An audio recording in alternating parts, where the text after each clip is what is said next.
Sala de Domingo. Parceria Santa Massa, Unimed Porto Alegre, Calçados Pegada, Farmácia São João, Stil e São José Industrial.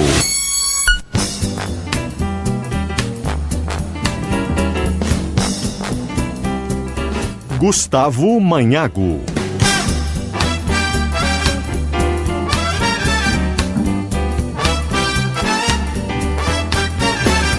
Uma hora, 2 minutos, 1:02. Está começando o Sala de Domingo aqui na Gaúcha, neste domingo 22 de maio. Vamos juntos até as 3 da tarde, debatendo, informando, interagindo com o nosso ouvinte a respeito das informações da dupla Grenal. Domingo que não tem jogo da dupla Grenal hoje, né?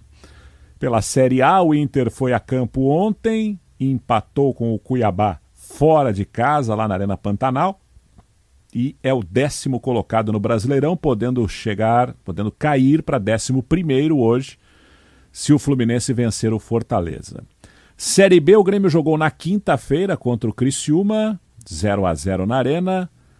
6º colocado, o Grêmio, a rodada acabou de terminar. O Cruzeiro venceu o Sampaio Corrêa por 2-0 lá no Mineirão, desde os 30 do primeiro tempo, jogando com um jogador a mais. Cruzeiro é o líder da Série B com 19 pontos, Bahia vice-líder com 16, Sport tem 15, Vasco 14, são os 4 primeiros, o Grêmio é 6º colocado com 12 pontos ganhos.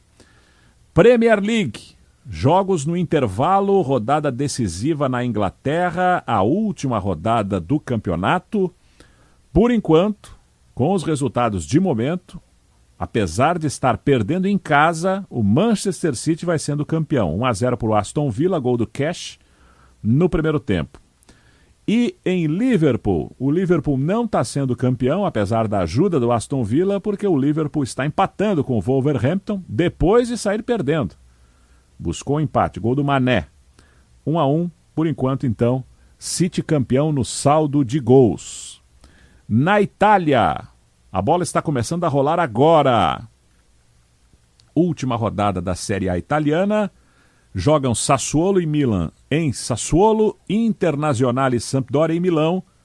Milan e Inter estão na disputa do título. Milan tem 2 pontos de vantagem e, portanto, está aí com boas possibilidades de levantar o Scudetto em 2022. 1h04, Sala de Domingo, farofa Santa Massa. Experimente já nos churrascos e em suas refeições, isso muda o seu churrasco. Unimed Porto Alegre, cuidar de você, esse é o plano.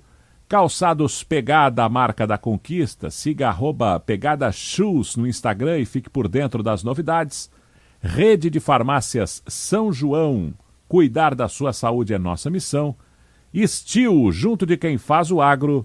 E Trilegal, sua vida muito mais. Trilegal. Na equipe do programa, Matheus Leal na produção, Camila Nunes, equipe técnica, o Moa Vessia, o Sérgio Altenhofen e o Domingos Sávio. E a nossa equipe de debatedores, nas próximas 2 horas, começa sendo escalada com o Leonardo Oliveira. Tudo bem, Léo? Boa tarde. Boa tarde, Gustavo Manhago. Boa tarde aos amigos, né, que estão nos acompanhando no Sala de Domingo. Estou de olho aqui, né? Estou na tela do Note, eu estou no streaming aqui de um jogo, na TV eu estou em outro.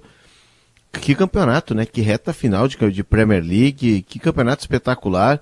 Eu estava dando uma olhada na tabela, Manhago. Só 2 jogos, assim, são disputados sem grandes interesses, assim, né? Mas pelo fechamento. Os outros jogos da rodada, todos eles têm algo valendo. Ou luta lá embaixo, ou luta por vaga na Liga dos Campeões, ou a luta pelo título.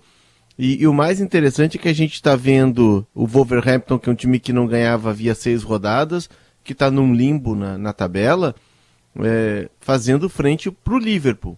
E estamos vendo o 11º colocado, o Aston Villa, calar o estádio do City, lotadíssimo, né, ganhar de 1-0 e podendo mudar o rumo do campeonato. E se a gente pegar o Wolves e o Aston Villa, eles seriam aqui o equivalente para nós, num contexto brasileiro, vamos lá, ao Coritiba, ao América Mineiro, ao Goiás, times que lutam ali pelo meio da tabela, que daqui a pouco, por termos 8, 9 vagas às vezes na Libertadores, algum deles morde uma vaga na pré-Libertadores, mas são times de meio de tabela. E por que eu faço essa relação? Porque a gente está tendo uma discussão muito forte sobre a questão da Liga, e quando se fala em Liga e quando os clubes do Forte Futebol, né, que são os 10 emergentes, mais Inter, Atlético e Fluminense, brigam por uma equidade na distribuição dos recursos ou por um equilíbrio maior, é justamente para ter esse produto. Para ter um produto em que a gente chega na última rodada e os times que estão lá no meio de tabela, que daqui a pouco não tem perspectiva de disputar uma vaga numa competição continental, eles estão jogando e fazendo frente aos gigantes do campeonato. Não tem nenhuma dúvida que Liverpool e City descolam dos demais. Neste momento, são os 2 grandes times da Premier League. Estão batendo recorde atrás de recorde. Mas o enfrentamento deles nunca é simples, né? Eles têm adversários duros. E são adversários que também têm boas cotas de transmissão, que também têm boas cotas de direitos, que também têm poder de investimento. Não tão grande quanto o deles, mas suficiente para fazer com que a gente pare aqui no Brasil e coloque o notebook num jogo, a TV no outro e fique acompanhando o campeonato como se fosse nosso. Isso é vender um produto. Nesse momento, bola rolando para o segundo tempo, Aston Villa e City, 1-0 para o Aston Villa lá em Manchester, Liverpool e Wolverhampton 1-1 em Liverpool. No saldo de gols, o Manchester City vai sendo campeão, 90 pontos para cada lado. Estão indo para a Champions League da próxima temporada junto com City, Liverpool, Chelsea e o Tottenham.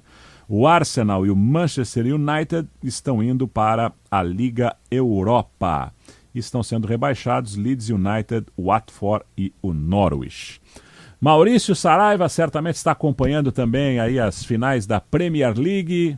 Dá o seu boa tarde pra gente aqui no Sala de Domingo, seu Maurício. Boa tarde, Gustavo. Boa tarde a todo mundo que está com a gente. Até aqui, oficialmente, temos um time que treme, né? Temos um time que, se você disser, escuta, você tem que decidir o que você almoça hoje. Que problema, tudo eu tenho que decidir, que troço chato. É o que o City está vivendo. Está vivendo desde que perde uma classificação de forma patética, da maneira que o seu treinador, que é extraordinário, que é legendário, que é um cara que reinventa o futebol na simplicidade da ofensividade, da sua capacidade extrema, ele decide rasgar a própria biografia, a própria essência, joga contra o Real Madrid quando ganha de 1-0, dando um passeio no Real, tira o seu atacante que fez o gol, bota um terceiro marcador e com esse terceiro marcador toma a virada e fica fora da final da Liga dos Campeões. E hoje, dependendo só de si para ganhar, joga muito mal, toma 1-0, não sai do campo do adversário e perde um gol atrás do outro.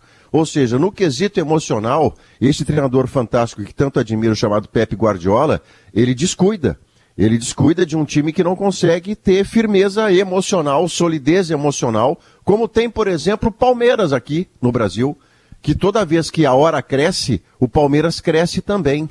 Se você disser para o Palmeiras que vai decidir, seja lá o que seja, pode ter certeza que o Palmeiras vai, diria Renato Portaluppi, pode ter certeza que o Palmeiras vai crescer na dimensão do jogo. E o City até aqui, mesmo sendo campeão com essa derrota, mas depende que o Liverpool não faça gol lá do outro lado, o City até aqui mostra que no quesito emocional ele tem uma grande defasagem em relação a quem faz grandes decisões, como o Liverpool tem feito e como o Real Madrid, né, que faz consultoria de Liga dos Campeões para quem quiser. 2 ou 3 vezes ao longo da Liga dos Campeões esse ano, você teve certeza de que o Real estava fora. E o Real está muito dentro, ele está na final do campeonato. Então, mais do que em outros tempos, e pelo jeito cada vez mais, Gustavo, o quesito emocional empata com o técnico, tático, físico. Se você descuidar dele, você perde um título, você perde uma vaga ou você é rebaixado. Maurício Saraiva, Leonardo Oliveira vão seguir conosco, trazendo mais detalhes destas suas manifestações iniciais.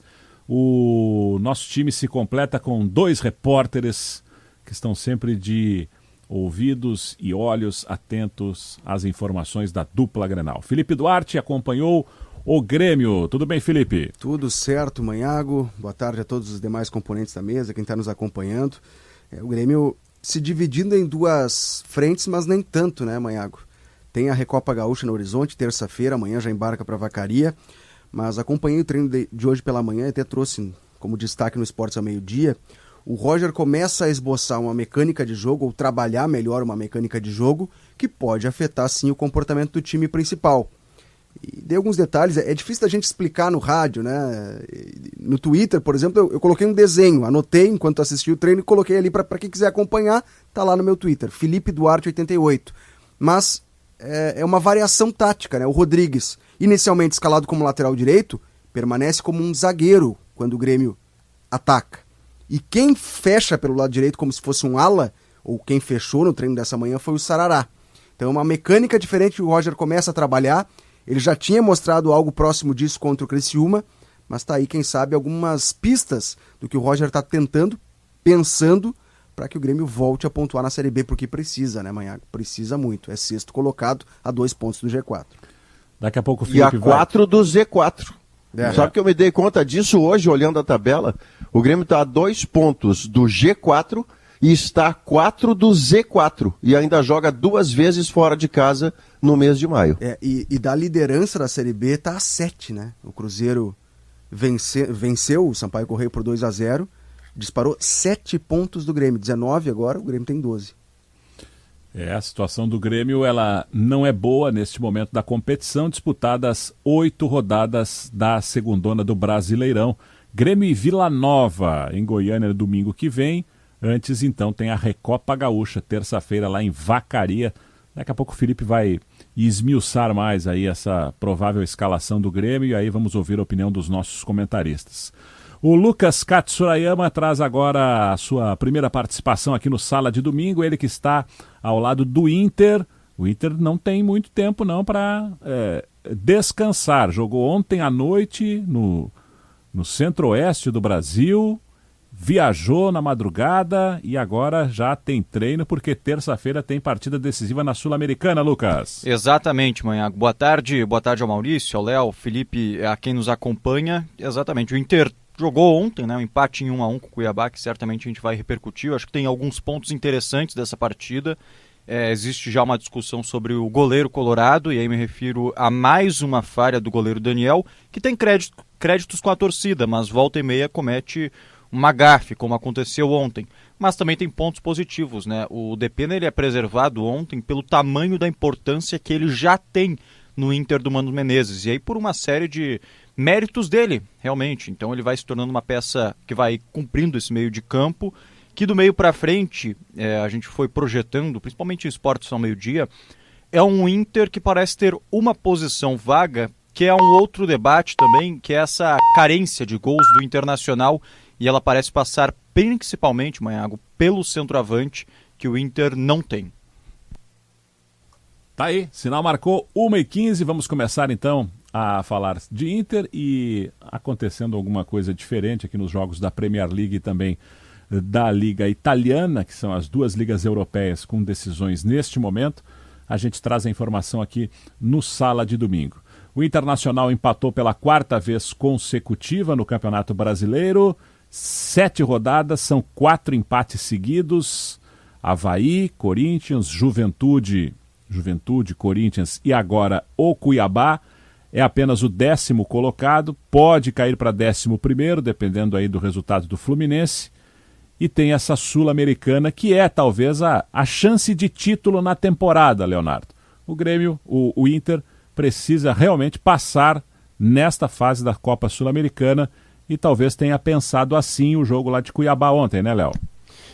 Até porque, né, Manhago, o relato que o Lucas trouxe, o Inter viajou a madrugada toda, chegou a Porto Alegre, imagino que tenha chegado a Porto Alegre por volta de 4, 5 da manhã, né, depois do jogo, até sair todo mundo, aeroporto, aquela coisa. E hoje treina, e amanhã concentra, e amanhã não tem como treinar. Hoje não tem como treinar porque é dia seguinte ao jogo. Ô, Léo, Oi? Só uma coisa, o Inter tá voltando agora pela manhã. Então, agora tá voltando pela deve manhã. estar chegando agora em Porto Alegre, já emenda um treino. Então, mas claro que é um treino mais regenerativo, né, Léo? É treino de recuperação, de observar jogador. Vai treinar quem ficou no banco, né? Enfim, ou quem estava aqui em Porto Alegre. Mas hoje é um treino que não vai poder ser muito forte, porque é dia seguinte ao jogo. Amanhã não pode ser muito forte, porque é véspera de jogo e terça é o jogo. É a realidade. Então não tem como escalar uma mesma equipe. E alguns jogadores já vêm numa batida muito forte. O Inter, quando foi ao mercado, buscou jogadores que vinham sem atuar, né? Caso dos russos e ucranianos, caso do próprio René, que não vinha tendo uma regularidade no Flamengo. Então é uma dificuldade, sim, né? De tentar equalizar toda a parte física de todo mundo, e aí tem que começar a jogar com o grupo. O lado bom é que o Inter fez contratações e entregou contratações para o técnico, ele tem alternativas, né, e muito se falou no ano passado, até no começo desse ano, de que o grupo do Inter não tinha tantas alternativas assim, que faltavam jogadores. Esse é o lado bom. É verdade que, concordo contigo, que a Sul-Americana acaba virando o título possível, porque o Inter marca passo no Brasileirão e começa a preocupar um ponto em que o Inter estabiliza a parte defensiva, e esse foi o mérito do Mano imediato, praticamente. Ele chega e estabiliza, contém a sangria, mas a parte de criação, que é a parte mais difícil do futebol, a parte de elaboração de jogo, a parte ofensiva, ela está demorando. Eu vejo um Inter muito previsível até, né? Um Inter que se encolhe e ataca o espaço, sai em transição rápida, mas se a gente olhar o mapa de calor do Inter, é muito Wanderson. E a partir do momento que tu aposta muito só em um jogador, uma marcação dobrada nele já causa problemas. Ontem o Alan Patrick já não teve o mesmo espaço que teve contra o Corinthians. Já não é mais uma novidade o Alan Patrick no mercado brasileiro. Então, assim, o Mano vai ter que trabalhar sem o tempo, porque o calendário infelizmente não proporciona isso, mas ele vai ter que trabalhar e rapidamente encontrar mais soluções ofensivas para o time. Senão, vai ser esse cenário, né, Maia? De empate, ganha uma, empata duas, e aí, com esse cenário, aí não tem como ambicionar, por exemplo, um G4, que eu até acho que o Inter tem ferramentas, individualmente olhando o grupo, para isso. Agora, tu tem ferramentas e tu fazer o uso coletivo dessas ferramentas, aí é um percurso mais longo. Maurício. Olha, Gustavo, não há evolução que supere um combo de 2 itens nefastos a um time de futebol. Um é o erro individual, pessoal, intransferível, que tem a ver diretamente com a capacidade do jogador de reagir a uma determinada situação. E o outro é quando você não tem capacidade de transformar o que cria em gol. E no caso do Internacional, é dramático porque o Inter não tem nenhum atacante goleador. Nenhum. Não é o Wesley, nem nunca foi. Não é o Alemão, nem nunca foi. E definitivamente não é nem será David, que é um jogador que ao longo da carreira inteira se notabilizou por ser um titular relativo dos times em que esteve. No Fortaleza, por exemplo, ele não era titular absoluto. E é um jogador de lado, que emergencialmente você pode colocar por dentro, mas não poderá exigir dele que ele seja o seu goleador, porque ele tem uma dificuldade enorme no gesto técnico da conclusão. Ontem o Inter cria uma jogada linda, uma jogada de manual. Vai o Wanderson ao fundo do campo, dribla o seu marcador, dá no meio, o Alan Patrick faz um genial corta-luz, e a bola vai na marca do pênalti, ou 2 passos mais adiante, para o David. E ele bate de esquerda e o goleiro pega. Porque para ele é uma dificuldade bárbara concluir para fazer gol. Os gols recentes que ele tem, inclusive o do Grenal, e um outro que ele fez, se não me engano, contra o Aimoré, foram 2 gols seguidos, a bola entra depois de bater num zagueiro. Não entrou direto numa conclusão dele, porque é difícil para ele. Ele é um atacante assistente, ele não é um atacante protagonista. Então o Inter vai ter que arrumar um jeito de fazer gol, não dependendo dos seus atacantes, porque eles não são artilheiros. Então, nenhuma evolução avança ainda mais na velocidade desejada quando o seu time cria e não converte o que criou. E a outra dificuldade é o erro individual. E ontem nós tivemos 2 crassos. Um deles abre legitimamente a disputa pela posição de goleiro. O Daniel faz grandes defesas, mas tem falhas decisivas. Ele falha contra o Globo, ele falha no Grenal, ele falha ontem, que quase vira uma derrota para o Internacional. Ele falha. O torcedor do Internacional sabe que vai vir uma grande defesa, mas que a qualquer momento vai vir uma falha que ontem para mim é frango. A bola é nele. A cobrança de falta do Valdívia é nele. Ele bota a bola para dentro. E o outro, bom, Gustavo, não dá para jogar futebol abrindo mão da capacidade de raciocinar. É impossível. Eu não sei de alguma atividade humana onde você ponha de lado o raciocínio. E o Moisés, com alguma regularidade, abre mão de raciocinar. Ontem a falta que ele comete dentro da meia-lua, a um passo da sua área, em cima de um jogador que está de costas para ele e que não tem nem a certeza de que vai conseguir cabecear e recebe o empurrão do Moisés, aquilo não é de futebol amador. De um jogador que não tem 18 anos, é um jogador com experiência. Não pode. Esse é o tipo de falha que enterra um time. O Internacional, nos 10 minutos seguintes ao gol que sofreu, é um time que se desestabiliza. Jogador toma amarelo, todo mundo reclama, o Mano toma amarelo. Bom, toda vez que isso acontecer, erros dessa natureza, individuais, que você não pode transferir e nem conceber, você vai pagar o preço, né? E o preço é empatar com o Cuiabá e chegar a 4 empates consecutivos. E a sequência, né, Leonardo, são empates contra times que vão estar lá embaixo a maior parte do tempo. Avaí, Cuiabá, por mais que o Avaí esteja nesse momento à frente do Inter, a gente sabe que ele não tem bala na agulha para sustentar uma campanha acima dos 10 primeiros colocados. E também contra o Juventude, que a gente está vendo aí, né, o tamanho da dificuldade do Juventude, levou 3-0 do Palmeiras ao natural, no Alfredo Jaconi ontem, lá em Caxias do Sul. Fez um bom enfrentamento contra o Corinthians, o Inter, mas sucumbiu no segundo tempo por motivos que a gente exatamente ainda tenta identificar, depois de um primeiro tempo que podia ter até goleado o Corinthians. E agora tem essa decisão na Copa Sul-Americana e o Brasileirão vai ser o próximo jogo contra o Atlético Goianiense. A preservação do Mano, por exemplo, do Depena, também não, daqueles que não jogaram, né? Foi o Rodrigo Dourado, pode-se considerar um novo titular no momento. O René tem uma questão médica, sequer viajou. O Bruno Mendes tem uma questão contratual aí de não estourar um limite de jogos. Esses ausentes fizeram muita falta mesmo, podem ter sido determinantes, Leonardo? Eu acho que o Depena principalmente, né? O René é um cara que encaixou muito bem nessa ideia que o Mano tá usando, de segurar um pouco mais o lateral. Eu até estava desenhando que ele estivesse preparando o terreno para o Moisés. Porque na fase ofensiva, esse lateral esquerdo, ele vira um terceiro zagueiro. Ele para liberar o Bustos, que é muito agressivo no ataque, é mais ofensivo do que defensivo. E o Moisés, o Mano chegou a testar como zagueiro. Então assim, o Moisés tem tamanho de zagueiro, o Moisés tem potência física, mas o Moisés mostrou ontem que ele oscila muito, né? O Moisés, ele alterna grandes momentos, grandes atuações com atuações ruins, e aí comprometedoras até. E isso inviabiliza de um jogador se afirmar como titular. Dos titulares, eu acho que o René fez falta porque o Moisés entrou e foi mal, mas o que fez grande falta foi o Depena. Por que faz o Mano? O Mano tá organizando o Inter com um dos volantes, o Dourado ou o Gabriel. O Dourado tem sido titular, e ele tem usado o Depena, que é o cara que dá equilíbrio pro time. Contra o Medellín, o Depena... verticaliza o passe, né, Léo? O Depena verticaliza o passe com acerto, né? Não, Maurício, mais do que isso, o jogo do Medellín, ele segura o Depena e libera o Dourado. Tipo, o Depena é um cara que tem uma compreensão, e esse é o grande mérito dele, né? Tecnicamente ele é muito bom, ele bate bem na bola, ele tem qualidade no passe, mas ele tem uma leitura de jogo que a gente vê em poucos jogadores. Ele já jogou de ala esquerdo, aberto na esquerda, na linha de 4 como meia, na linha de 3 como meia central, agora ele tá jogando, entre aspas, não é essa função, mas só porque o ouvinte tem uma compreensão, como um segundo volante, um segundo do meio campo.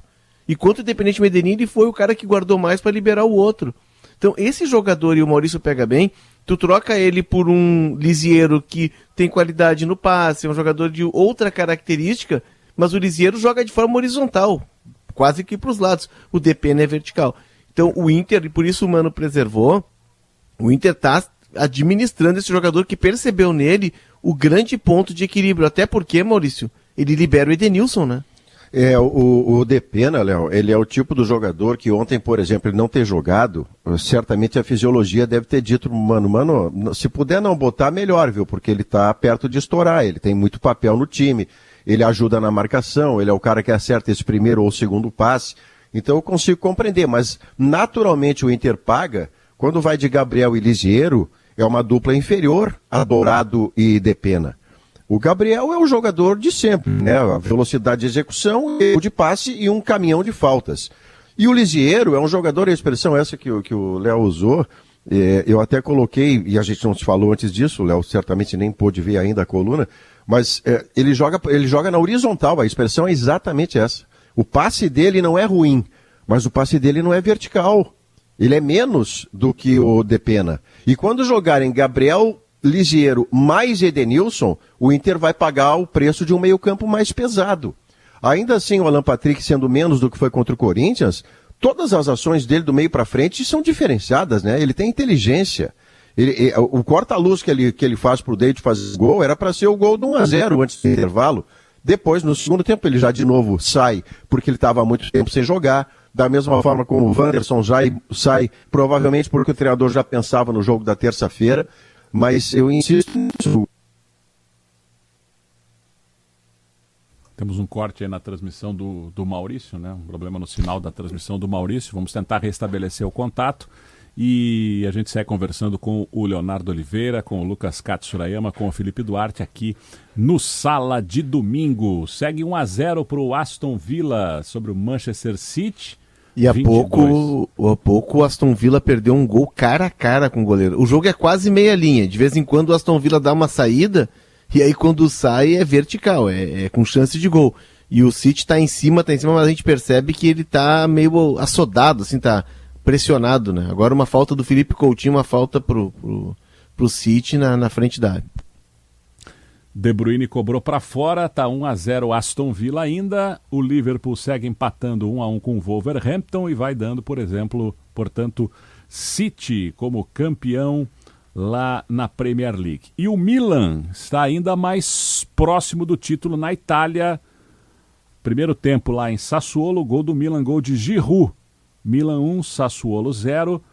Resultado que faz com que o Milan seja campeão italiano, independentemente do resultado de Internazionale e Sampdoria, que estão empatando em 0-0. Pois não. Só para seguir nesse assunto do Internacional, porque falando do Carlos De Pena, que ele já demonstrou claramente a sua importância, e aí principalmente eu acho que tática... 2-0, Lucas. Por favor. 2-0 para o Aston Villa, Felipe Coutinho. 2-0, 23 do segundo tempo. Agora o Liverpool tá por um gol, hein? Só um gol lá em cima do Wolverhampton para conseguir o improvável de ser campeão da Premier League. 2-0. Felipe Coutinho, o brasileiro, fez o gol do Aston Villa. Será que tem mala branca, ou Leonardo Oliveira? Ah, acho que não. Essa mala branca é no amor, né? É. Não, é que o técnico do Aston Villa, eu tô vendo o gol agora. Obrigado, Moega, por ter acabado com a minha surpresa, tá? Obrigado. Mas um gol de tiro de meta, hein? A casquinha do centroavante, do pivô, tiro de meta do goleiro, a casquinha, e pega a zaga um buraco na zaga do City. Mas o técnico do Aston Villa, ninguém mais, ninguém menos do que Steven Gerrard, que é o grande nome da história recente do Liverpool, né? Olha que serviço que ele tá fazendo pro Liverpool. E o Felipe Coutinho, hein? O Liverpool fez o segundo lá, o Léo, Gustavo, caiu aqui a minha conexão. Não, o Aston Villa fez o segundo. O Aston Villa fez o segundo. Não, o Aston Villa, eu tô vendo aqui o gol, porque o time que treme conseguiu tomar um gol de tiro de meta. Mas que tá faltando o gol do Liverpool lá para o Liverpool ser campeão, né? Tá faltando. Que coisa impressionante. O Felipe Coutinho ganha margem para ir para a Copa, hein? Não, o Felipe Coutinho, eu não sei se o Tite vai, mas o Felipe Coutinho, o Couto vai. É verdade. Vocês viram a entrevista Léo, o Tite outro dia disse que não sabia onde botar o Rafael Veiga, por esse conceito aí, Léo, vai o Felipe Coutinho, vai o Rafael Veiga e não vai o Tite. Exatamente, não, o Felipe Coutinho vai, não tem nenhuma dúvida. E outra, ele vai e escolhe o lugar no avião, nem o Neymar tem esse luxo. O Tite gosta muito do Coutinho, e ele aposta muito na recuperação desse jogador, né? É um cara que o Tite tem para ser um segundo atacante por dentro, para ser um meia, para ser até um organizador. Na Copa de 18 ele era o ritmista, o Tite buscava essa figura, né? O Tite deu uma entrevista essa semana pro canal Desimpedidos, e ele falou sobre o Coutinho quando questionado sobre que o técnico não tem que se preocupar apenas com a questão tática, mas com o relacionamento, em deixar todo mundo motivado, conversar com os jogadores. E aí ele citou um caso, que foi o Felipe Coutinho. Ele disse que o Coutinho perdeu espaço no time titular, mas que seguia sendo convocado.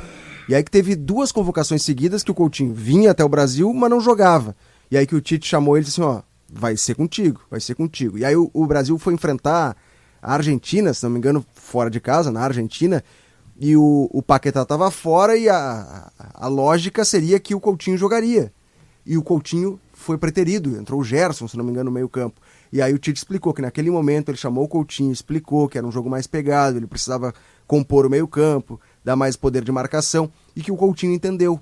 E aí sim, no próximo jogo, aí sim o Coutinho pôde entrar, e aí, se não me engano, ele faz até um dos gols da vitória do Brasil.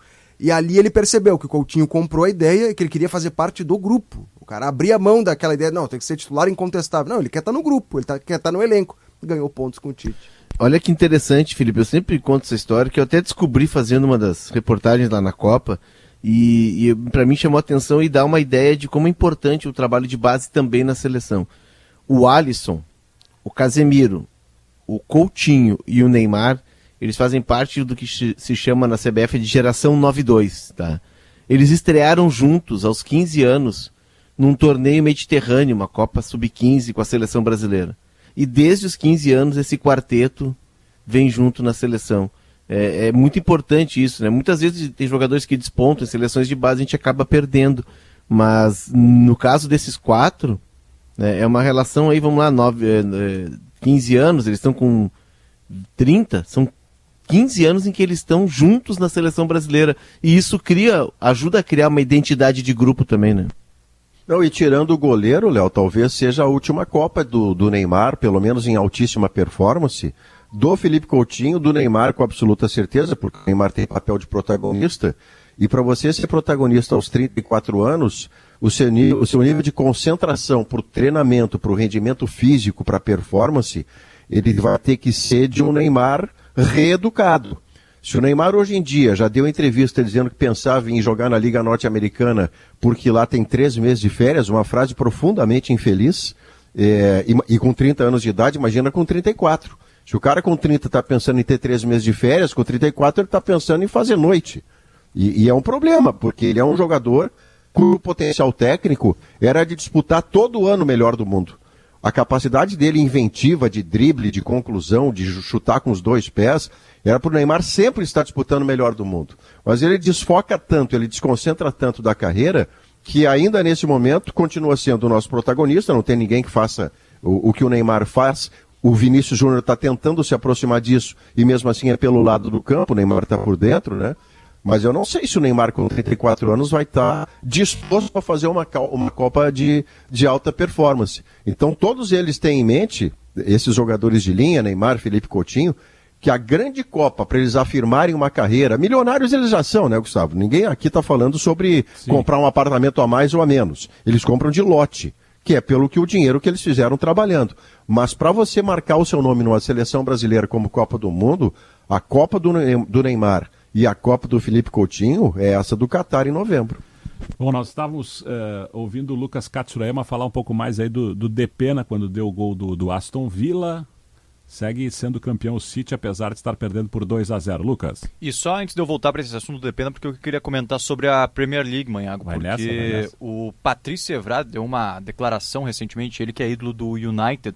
Eu não sei se ele está certo, porque aí não tem como saber. Ele diz que o City precisa de líderes, isso eu concordo, é isso que eu quero trazer, mas ele diz que o Guardiola que não quer personalidade no time. Não consigo acreditar nisso, nessa segunda parte, mas que o City precisa é um fato. O City é tranquilamente quase todos os anos o grande candidato ou um dos ao título da Champions League, e sempre na hora H dá a famosa pipocada, né? Inclusive nesse momento está acontecendo. Gol do City. Gol do City agora, então Gol não é nesse City. momento que está acontecendo, mas nessa partida 2-1 vai perdendo para um modesto Aston Villa, que é da metade de baixo da tabela, né? Isso não é para o tamanho do Manchester City, é numa última rodada em que você pode daqui a pouco perder o título para um Liverpool que está a qualquer momento de fazer um gol e confirmar, o que não vai acontecendo. Então sinto que falta isso no City, alguns jogadores que chamem a responsabilidade, apesar de grandes nomes e do melhor técnico do mundo,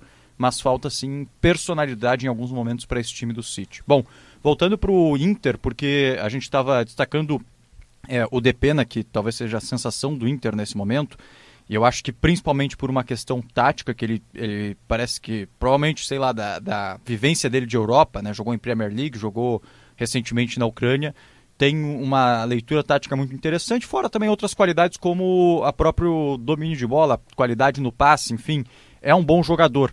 Mas uma coisa que a gente vem trazendo agora e que me interessa muito vai ser quando o Tyson estiver à disposição. Isso deve acontecer já na outra partida, não agora no meio da semana pela Sul-Americana, Mas na segunda-feira da outra semana, quando o Inter tem jogo contra o Atlético Goianiense, o Tyson já deve estar à disposição.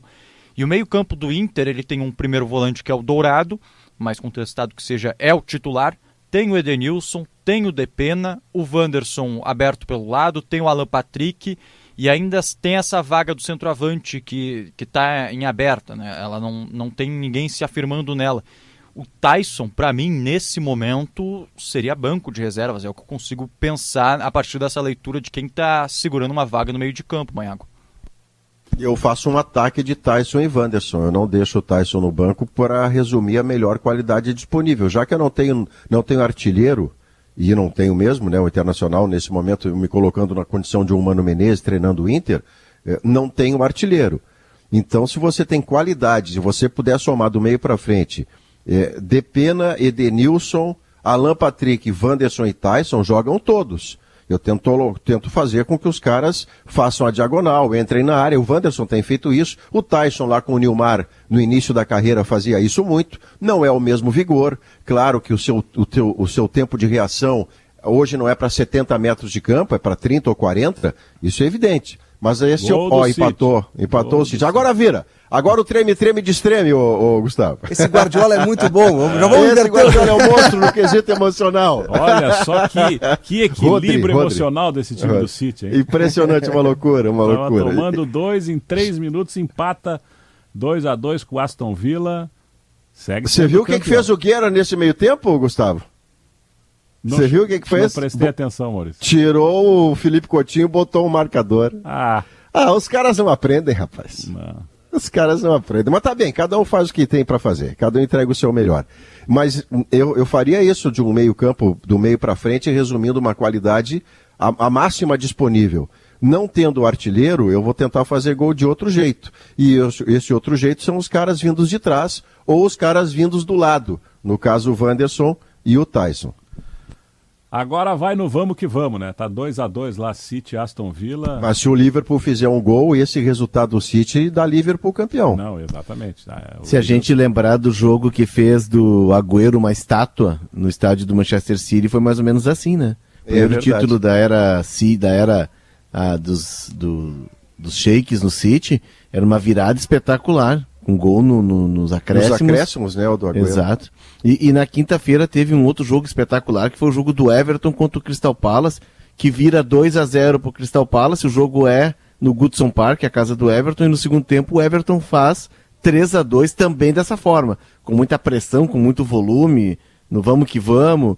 É muito forte, né, a imposição emocional nesse tipo de jogo, né. E aí não tem técnica, não tem organização, aí vai na questão mais do volume, né, das equipes. E aí tá o enfrentamento, né, Maurício? Porque tu tem qualidade dos dois lados, né? Sim.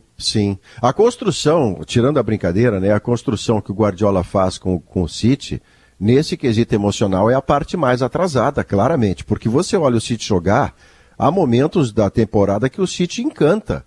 Porque tá atacando o tempo inteiro e faz um gol e faz goleada e tática, técnica, fisicamente, é impressionante.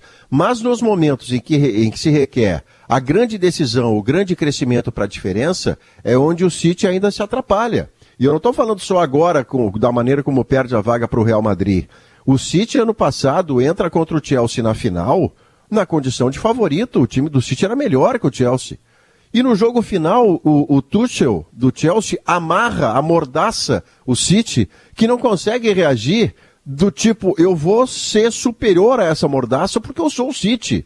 E aí passa pelos jogadores centrais do City, que ainda não tem esse quesito de personalidade, não tem. Ainda deve, por exemplo, uma grande performance na grande hora, o belga De Bruyne, que acaba de dar o passe para o terceiro gol do City do Gundogan. Mas na hora da Liga dos Campeões, na hora da Bélgica na Copa do Mundo, ainda está faltando o belga. É uma construção que está mais devagar do que gostaria, certamente, o Guardiola, e do que gostaria quem paga o Guardiola, que são...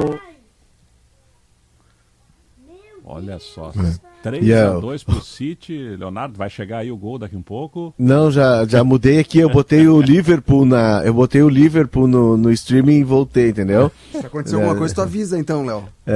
Mas enfim, eu tô vendo aqui o jogo e tem um mini plantão esportivo aqui, tá? De meu filho. E ele tá impressionado que como o Wolverhampton perde gol. E é verdade, o Wolverhampton tá perdendo muito gol. Mas enfim, é difícil porque é muita qualidade, né? É muita qualidade técnica. O próprio De Bruyne, que o Maurício vinha citando, que é um cara... Até foi eleito o jogador, o craque da Premier League, né? Mas o De Bruyne é um cara que precisa dar o salto com a seleção dele, precisa dar o salto, mas aí pega a bola num lance individual e ele resolve. Com o Gundogan, que entrou no segundo tempo, enfim, que a gente tá falando... do Bernardo Silva. Exato, a gente está falando, Maurício, de uma qualidade técnica dos melhores do mundo, né? São os caras que em novembro vão estar jogando a Copa do Mundo. E é outro nível, é outro tudo, né? É quase um outro esporte. Jogada O do próprio De Bruyne, De Bruyne belga, né, Maurício? E o Gundogan da seleção alemã, 2 gols no segundo tempo. Hein? O De Bruyne acaba de ser eleito se não me engano, pela imprensa inglesa, o melhor jogador da Premier League. Exatamente. E em ponto corrido, Léo, o City está indo para o seu 4º título em 5 anos. Isso é espetacular. O problema é a expectativa que se tem quando o City gasta o que gasta, e é um dinheiro, ou investe, você escolhe o verbo, mas é um dinheiro sem fim. Acaba de trazer um centroavante que eu não sei nem fazer a conta de quanto custou o Haaland do Borussia Dortmund, porque o City tem uma obstinação. Ele já é, dentro da Inglaterra, um clube capaz de ganhar 4 títulos em 5 anos. Pronto. Mas a grande mudança de patamar, aquilo que é desejado e que se paga o que se paga para o Guardiola, é para chegar contra o Real Madrid e eliminar o Real Madrid. É para chegar na final contra o Chelsea da Liga dos Campeões e ganhar do Chelsea. E esse processo está atrasado, sim. Agora com o Haaland, pensa bem, em vez de Gabriel Jesus, você vai ter do meio para frente, o Bernardo Silva não fica, o Gabriel Jesus não fica, mas tem Haaland, Foden e Mahrez. É um senhor ataque, né?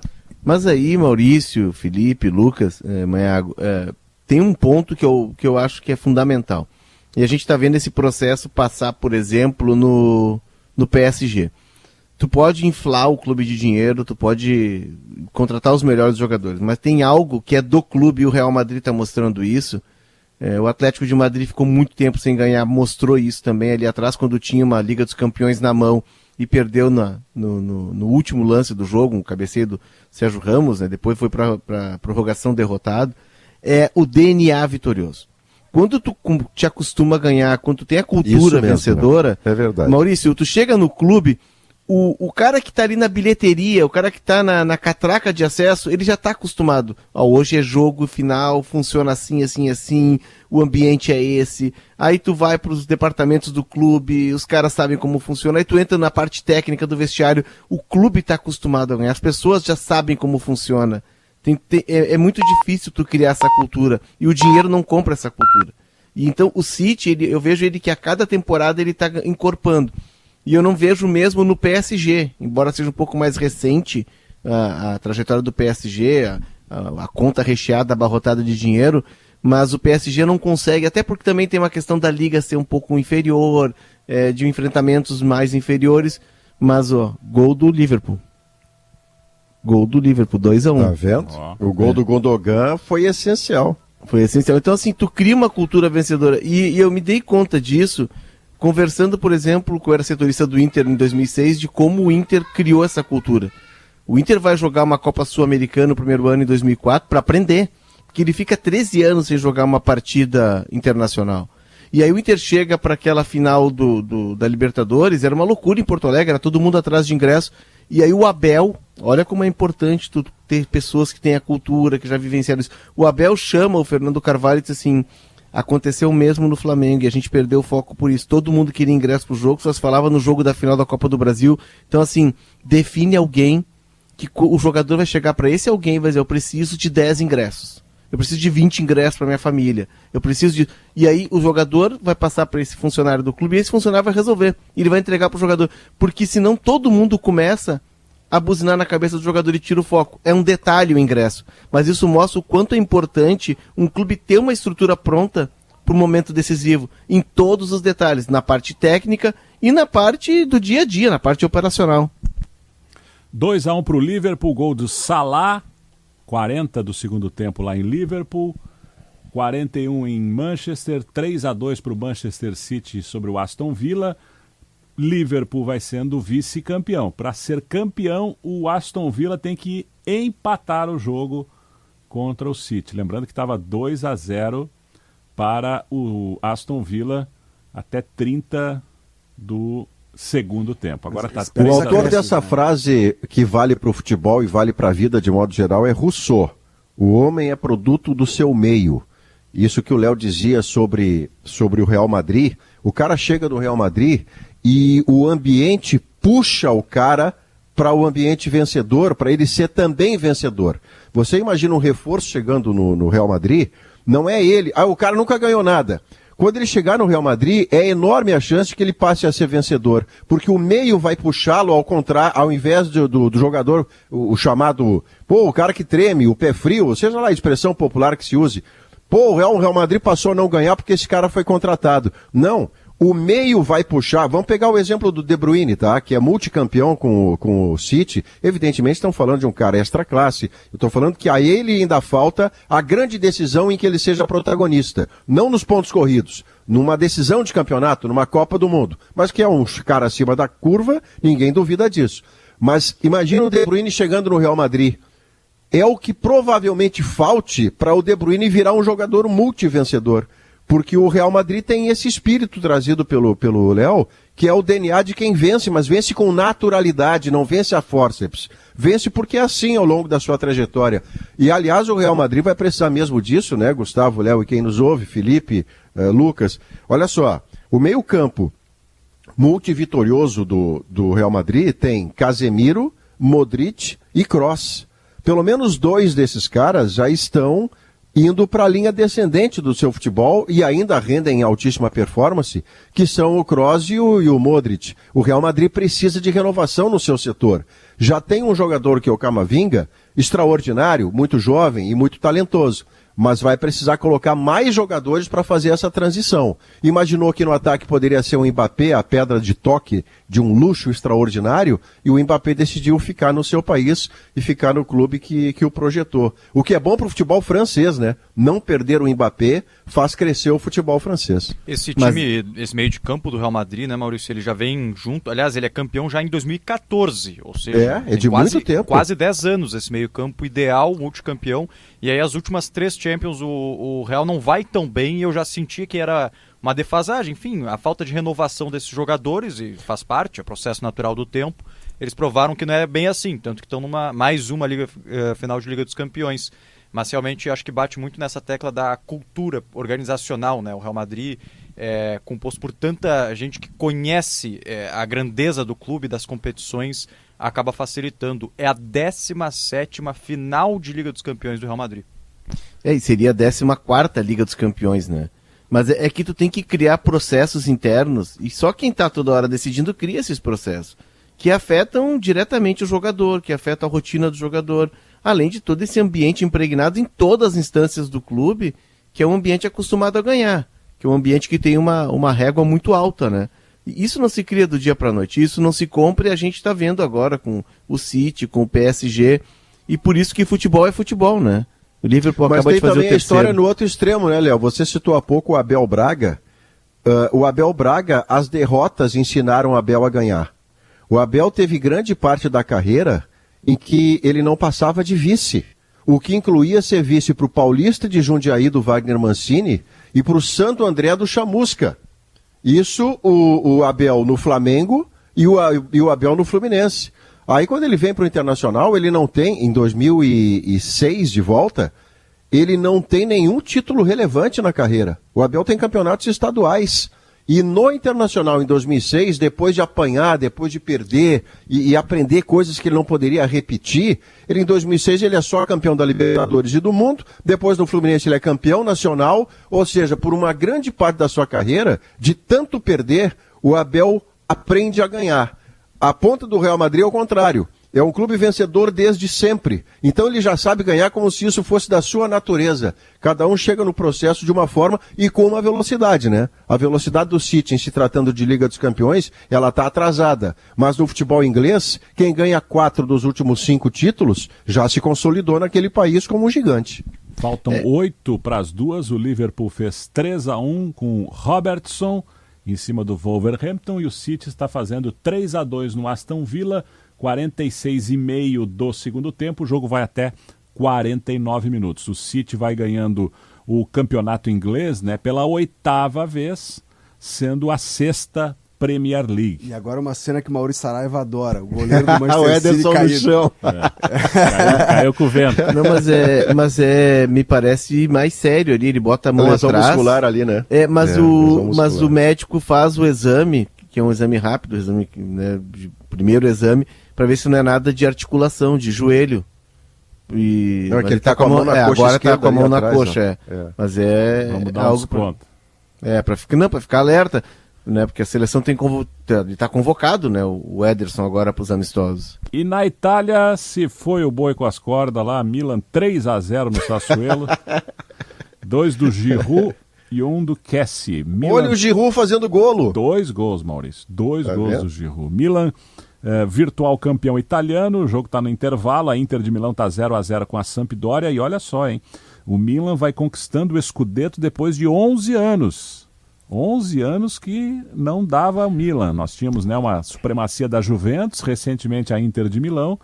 E depois de 11 anos o Milan vai voltando a ser campeão italiano. O Léo falou há isso, pouco um negócio muito interessante, que é o encanto do futebol, né? O futebol, ele autoriza, Léo, toda a tese que você quiser, você vai se defender e vai ter legitimidade na tese e na prática. Eu vou lhe dar agora a do 9. Nós estamos falando de um Internacional que não tem goleador e não tem.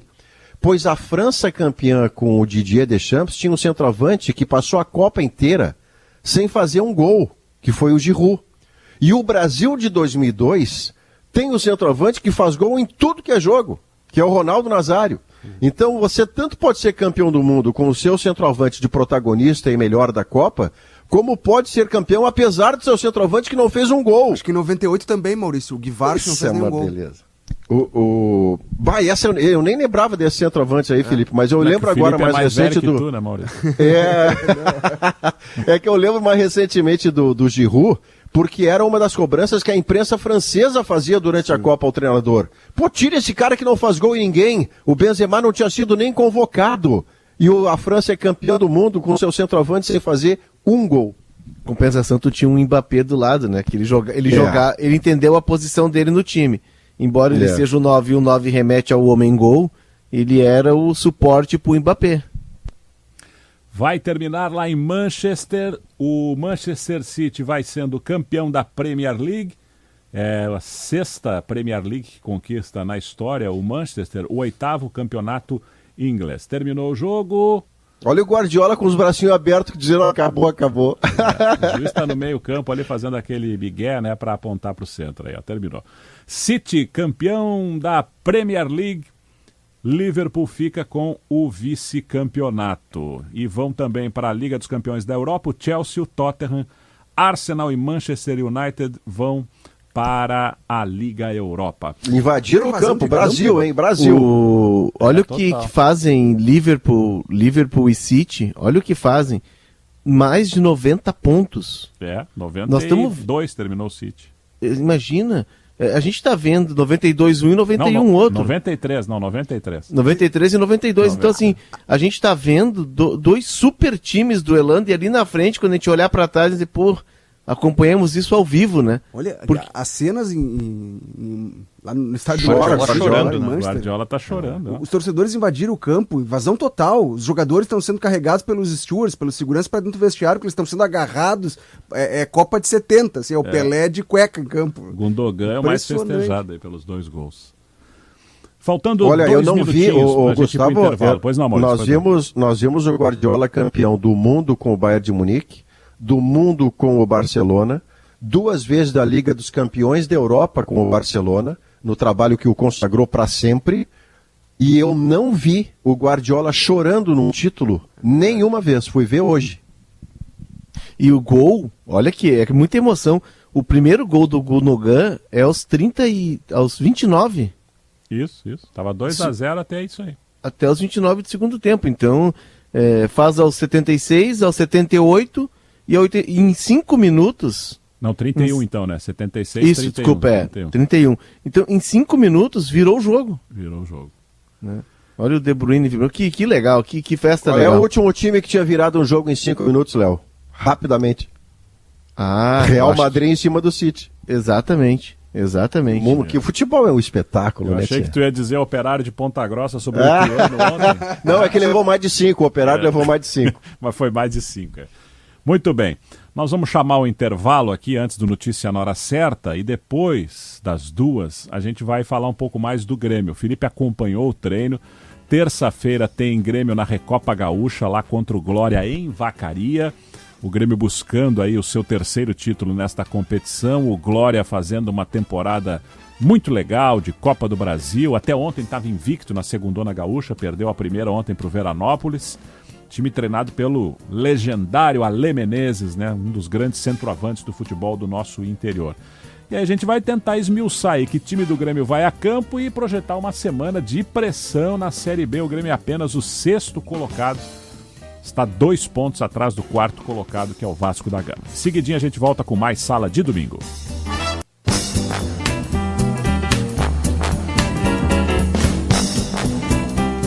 Gustavo Manhago.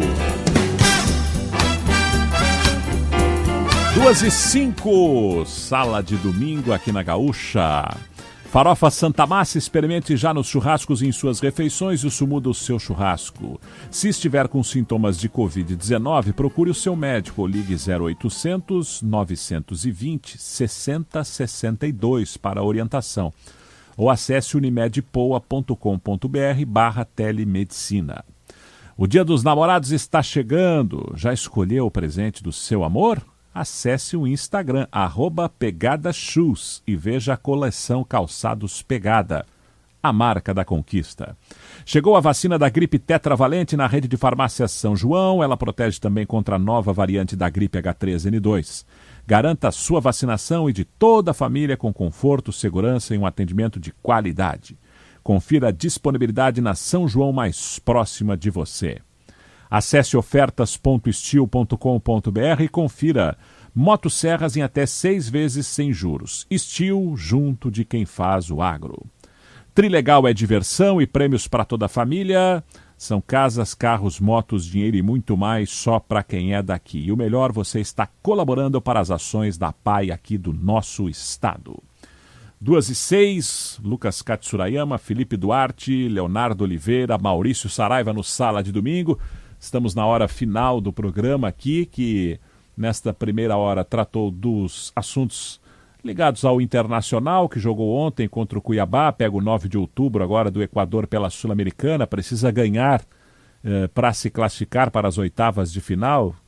Curioso que daqui a um pouco até ganhando pode ser eliminado, mas a verdade é que vai ser uma disputa interessante na última terça-feira entre Inter de um lado e Guairenha do Paraguai do outro. Falamos também, claro, da grande decisão do domingo. A Premier League acabou, o Manchester City é o campeão 2022. Eu só quero dizer o seguinte, quando vocês perdem tempo falando de Premier League, de Brasileirão, a informação que chega aqui, vamos ter que confirmar agora, eu quero entrevistar um desses atletas gloriosos, vitoriosos, que a Rádio Gaúcha foi a campeã da Copa KTO. Conseguiram ganhar? Olha! É o que eu recebi aqui no Twitter. Rádio Gaúcha em primeiro, a Rádio Atlântida em segundo e a Rádio Inferno, que é voltado para o público colorado, né, que fala sobre as coisas do Internacional, em terceiro lugar. Eu fiquei sabendo, pessoal, que a gente teve uma baixa, viu? Tivemos um combatente baleado aí. Mas em breve ele vai se recuperar. Rodrigo Oliveira, um abraço para ele, está nos acompanhando. Teve um deslocamento no ombro, mas tá tudo bem. Deus o livre. Imagina, tá ele bem. É goleiro, rapaz. Deve ter posto a paleta na hora que o cara ia chutar lá, o Alex Bagé ia chutar lá do outro lado. Os caras levam a sério, Maurício. Os caras levam como se fosse final de campeonato. Ô Felipe, eu estava chamando o Gustavo porque a minha... Olha agora uma cena bonita ali, uma criança de menos de 1 ano com os fones de ouvido cor-de-rosa, com um cara forte aí, não sei se é segurança, Ele está passeando pelo campo enquanto os stewards tentam restabelecer a ordem para o City poder receber o seu troféu, né? Enquanto tiver esse monte de gente em campo, não vai acontecer.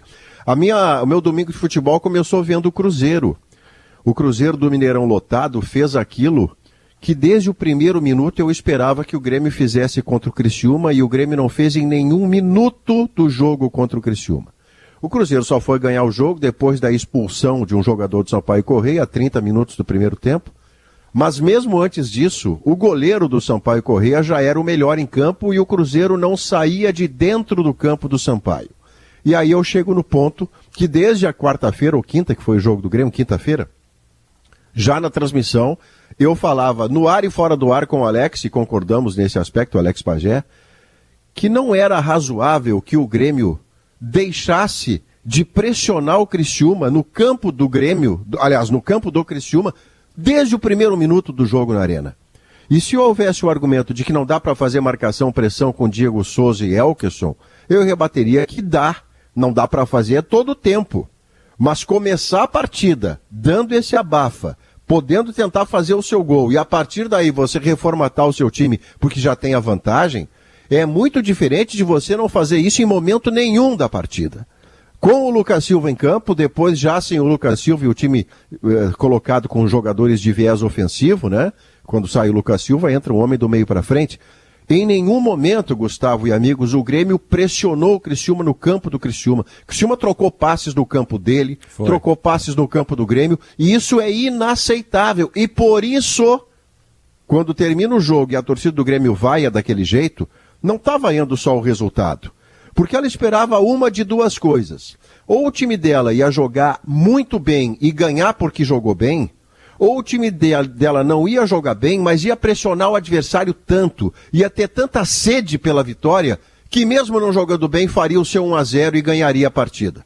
Pois o Grêmio não joga bem, o Grêmio não pressiona o adversário, e quando termina a partida, o torcedor fica bravo daquele jeito, vaiando, porque ele não viu o que ele queria, que era uma fome pela vitória que o time dele não mostrou.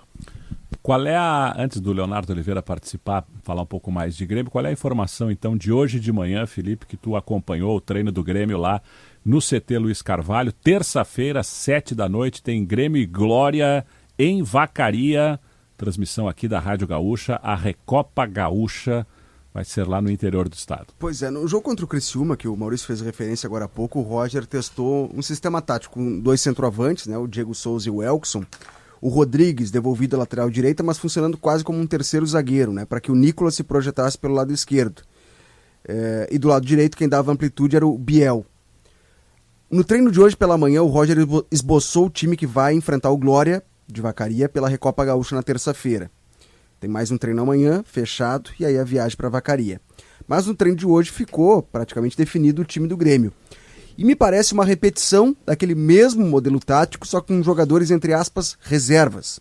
Eu vou trazer aqui a escalação e tentar explicar de que forma que ocorreu essa mecânica, tá? A linha de defesa tinha Rodrigues, Natan, Kahneman e Thiago Rosa. O meio-campo, Thiago Santos, Sarará, Benítez e Campas. E no ataque, dois jogadores, Janderson e Elkeson. Com a bola, com a posse da bola, o Rodrigues não subia, ele não era um lateral direito. Quem fazia o lado direito, era como uma espécie de um ala, era o Sarará. Fazia o lado direito. Pelo lado esquerdo, o lateral se projetava. O Thiago Rosa, fazendo vias de Nicolas, né, se projetava como um ala esquerdo. No meio-campo, quem construía as jogadas eram Benítez e Campas. O Campas bem mais agressivo, o Benítez construindo por trás, tendo o Thiago Santos como primeiro volante.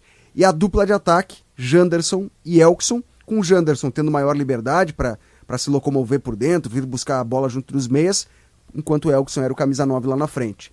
Então, essa é uma provável formação do Grêmio para enfrentar o Glória pela Recopa, mas também um indício de que o Roger deve trabalhar ao longo da semana para encarar o Vila Nova lá no dia 29, com essa mesma formação, com essa mecânica de jogo. Sem a bola, um 4-4-2, com a bola, uma espécie de um 3-5-2. Leonardo. Pois é uma ideia que o Roger vem implantando para tentar dar força ofensiva para o time e tentar fazer com que esse time tenha mais jogadores no campo de ataque, marque mais à frente. Elkeson e Diego Souza né? Tu já parte na disputa com o adversário em desvantagem, porque o Elkson até bem mais, mas o Diego Souza é um jogador que não marca a saída. O Diego Souza não fecha a diagonal. Isso é um problema num jogo de futebol em que a característica ela é muito física, como é na Série B. Os times privilegiam mais jogadores físicos do que jogadores técnicos. Tu tem um jogador que participa apenas com a bola, é praticamente tu começar o jogo com 10. Ele faz gol quando a bola chega, ele guarda, ele tem uma capacidade de arremate acima da média. Verdade. Mas não é sempre que ele vai colocar todas as bolas no gol. Contra o Criciúma ele perdeu o gol que... vamos combinar, o jogo do Grêmio e Criciúma era jogo de 1-0.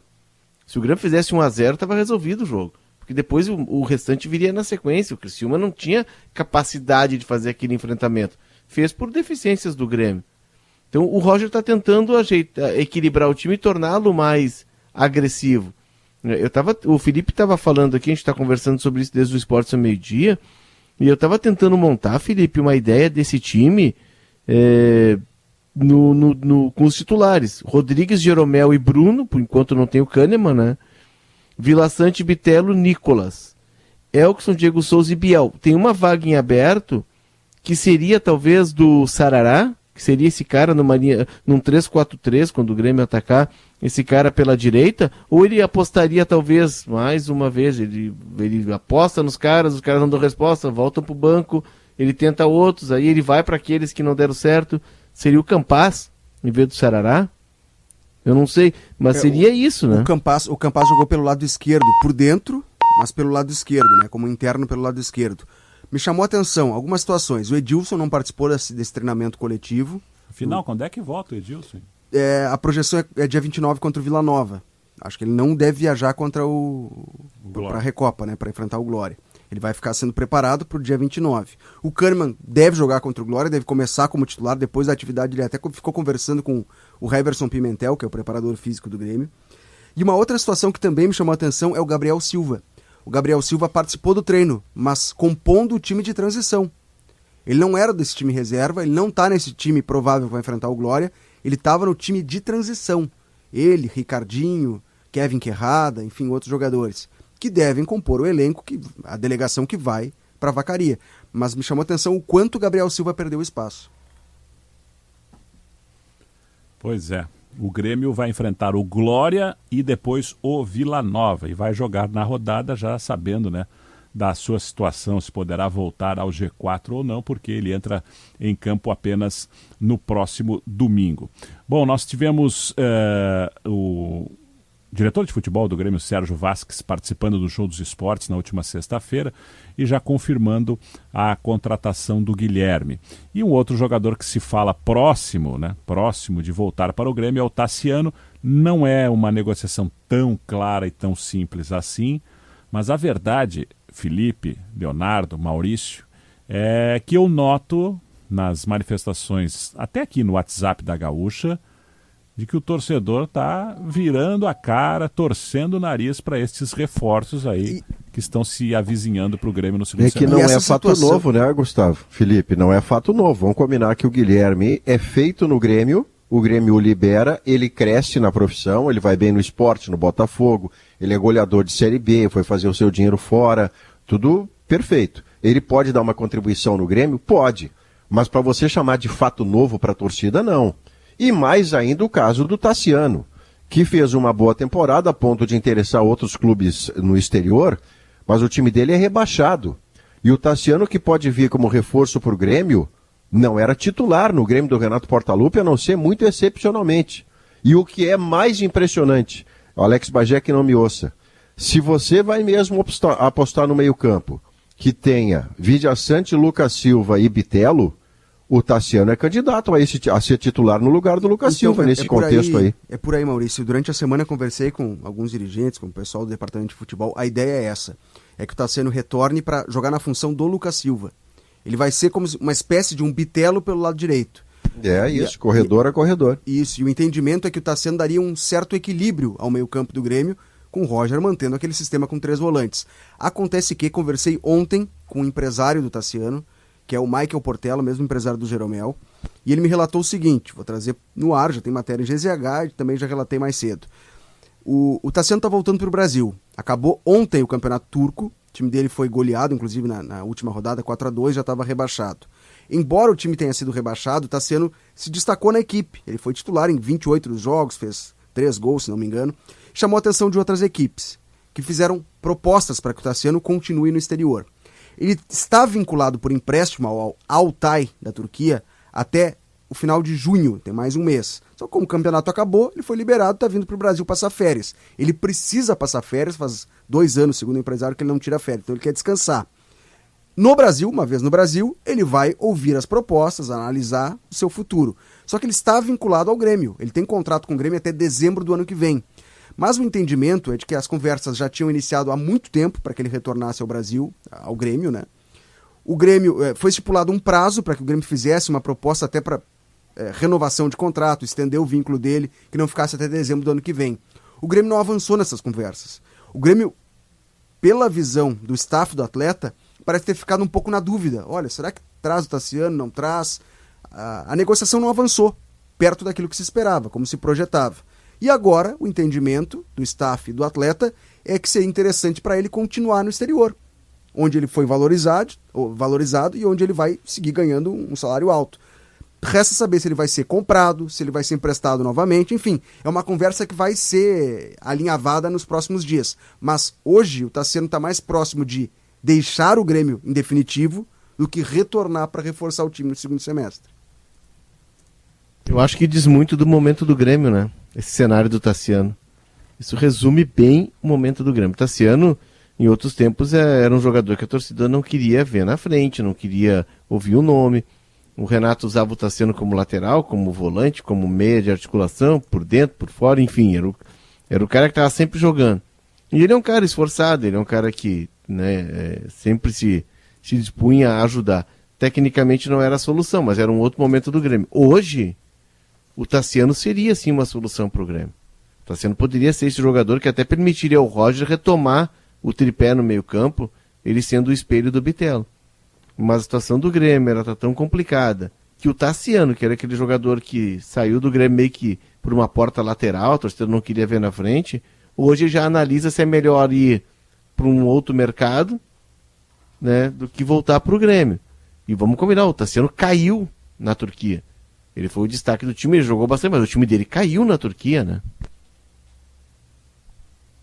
É por isso, Léo, que para a torcida do Grêmio, para você entender o sentimento de rejeição da torcida do Grêmio pelos 2 jogadores, em especial o Tassiano, porque o Guilherme está ainda mais distante do que o Tassiano na memória dessa torcida, né? O Guilherme saiu antes do Tassiano. Se você quer, em julho, dar um alento para a torcida de que a qualidade vai ser reforçada nesse elenco, que eu já entendo o suficiente para subir, mas se você quer dar à torcida a ideia de que haverá reforços em julho, portanto, coisas novas, e os nomes que você cita são o Guilherme feito no próprio Grêmio e o Tassiano, de onde o Grêmio, de onde saiu, né? O Tassiano saiu do Grêmio para jogar na Turquia e o time dele acaba de cair. Isso para quem torce para o Grêmio não é alento. Isso para quem torce do Grêmio não é novo. É apenas aposta. E na verdade 2. Quando o gremista ou a gremista, se eu bem entendo pelo que recebo nas redes sociais, pelo que o pessoal fala quando é no contato presencial, a esperança de quem torce para o Grêmio é de que na janela chegue alguém ou mais de um alguém que faça a diferença para agregar qualidade, para você sofrer menos na subida. Porque se o Grêmio não alcança o seu resultado contra o Criciúma, isso é muito grave. Porque depois, um dia depois, o Bahia alcançou contra a Ponte Preta. O Cruzeiro alcançou contra o Sampaio Correia. O Vasco empatou com o Guarani, embora o jogo tenha sido em Manaus, mas é um jogo em que ele era visitante. O Grêmio tem todo o seu mês de maio, Gustavo, e o seu único jogo em casa era com o Criciúma e ele empata. Você tem que entender o desalento da torcida do Grêmio, o desânimo da torcida do Grêmio. Enquanto a gente conversava aqui, eu estava olhando aqui no @Maurício Ossar, é o Paulo Pereira pegando porque o gremista está desencantado, ele está com medo e é preciso compreender esse temor. E contra o Glória, vocês já acham que essa é a estratégia certa mesmo? Um time reserva, pode haver uma pressão desnecessária se forem os titulares para enfrentar um time que está mobilizado no interior, o campo pequeno, e aí o Grêmio perder e a crise aumentar ainda mais, por isso que essa atitude de usar uns reservas e tirar um pouco a pressão do jogo? Se eu sou dirigente, eu faria isso, viu, Léo? Eu não ia com os titulares à Vacaria, não, porque é o tipo do jogo em que só quem tem a ganhar é o Glória. Se o Glória perder a Recopa para o Grêmio, terá perdido ao natural. Se ganhar do Grêmio titular, é DVD. Se ganhar do Grêmio reserva, é DVD com uma duração mais curta, mas continua sendo o Grêmio. Então, nesse contexto, é muito melhor eu aproveitar a semana sem viagem para trabalhar muito em busca de uma solução para o meu time, do que eu apostar nos titulares para ser campeão da Recopa, dizer que ganhei mais um título, e lá pelas tantas, como o futebol é futebol, um tropeço que você não consegue nem explicar e que repercute depois na Série B. Então, se eu sou dirigente do Grêmio, eu também não vou com o time titular, não. Eu acho, Maurício, que não tinha que ir com titulares por uma razão simples. Vai com os titulares, aí o Diego Souza se lesiona. Né? Embora tenha toda essa questão da cobrança que eu faço da participação dele num processo mais coletivo, ele é um cara hoje importante para o Grêmio. E se o Bitelo machuca?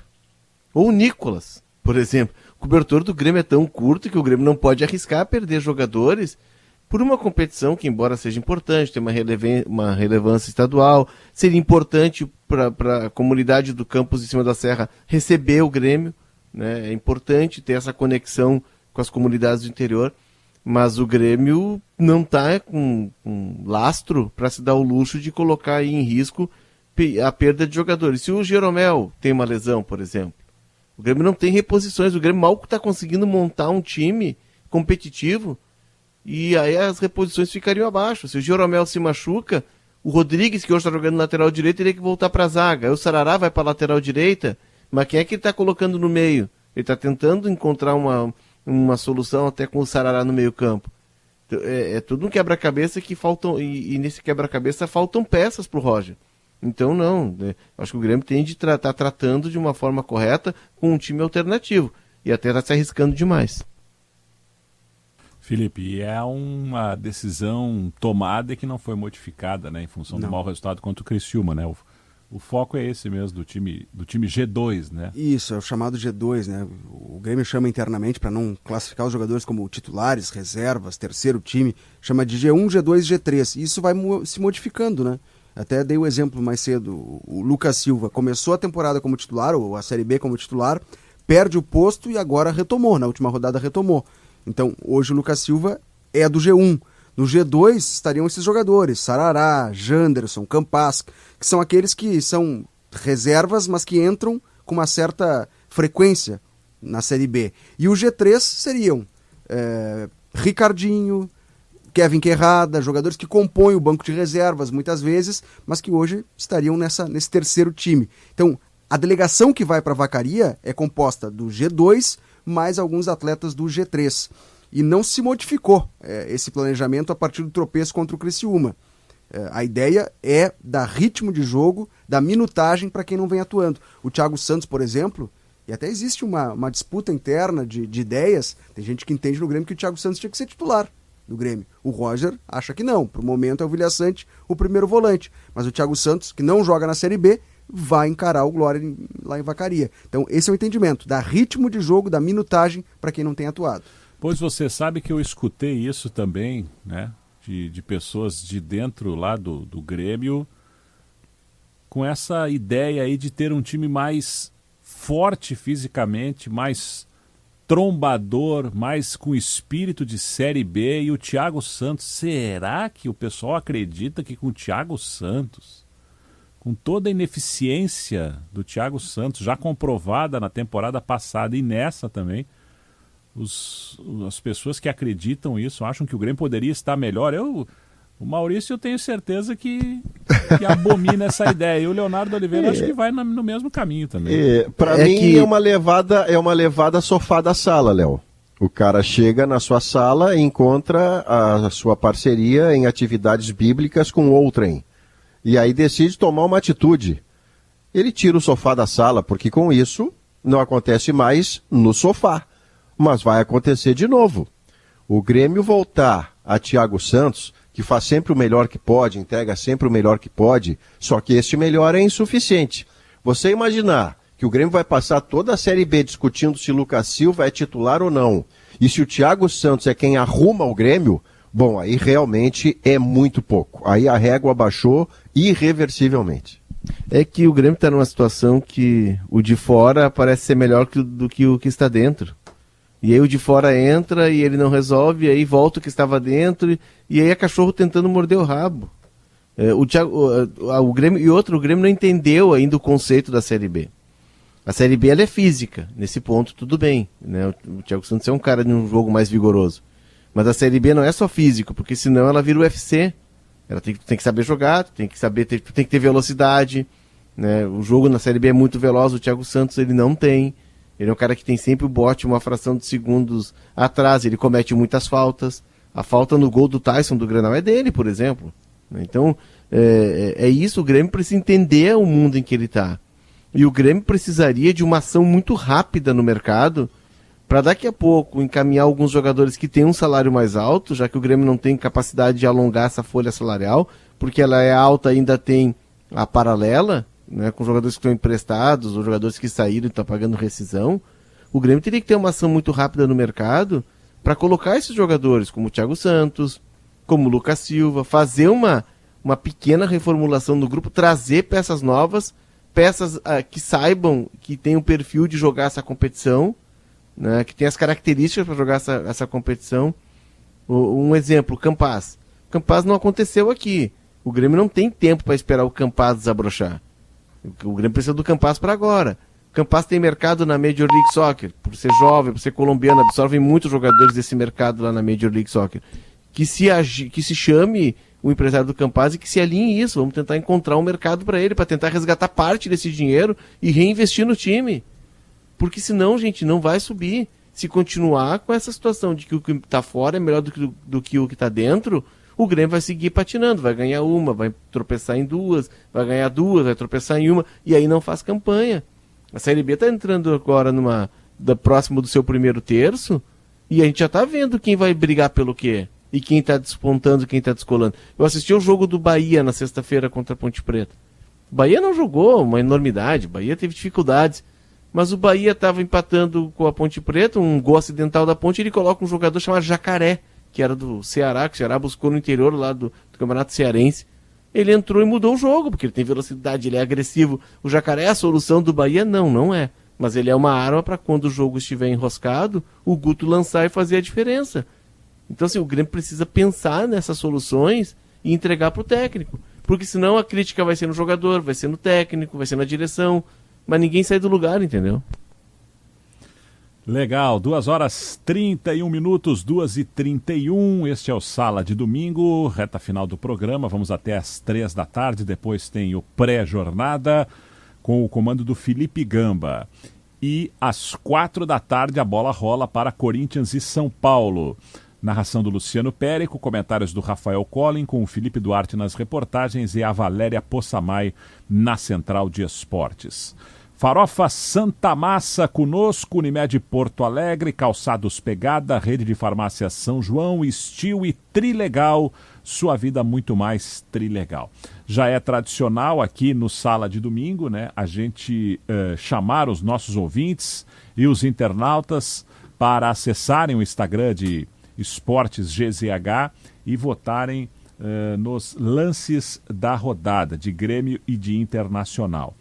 E eu acabei separando 2 lances e, claro, quero ouvir a opinião de vocês aqui no programa e convidar os nossos ouvintes para votarem lá também no Instagram de GZH.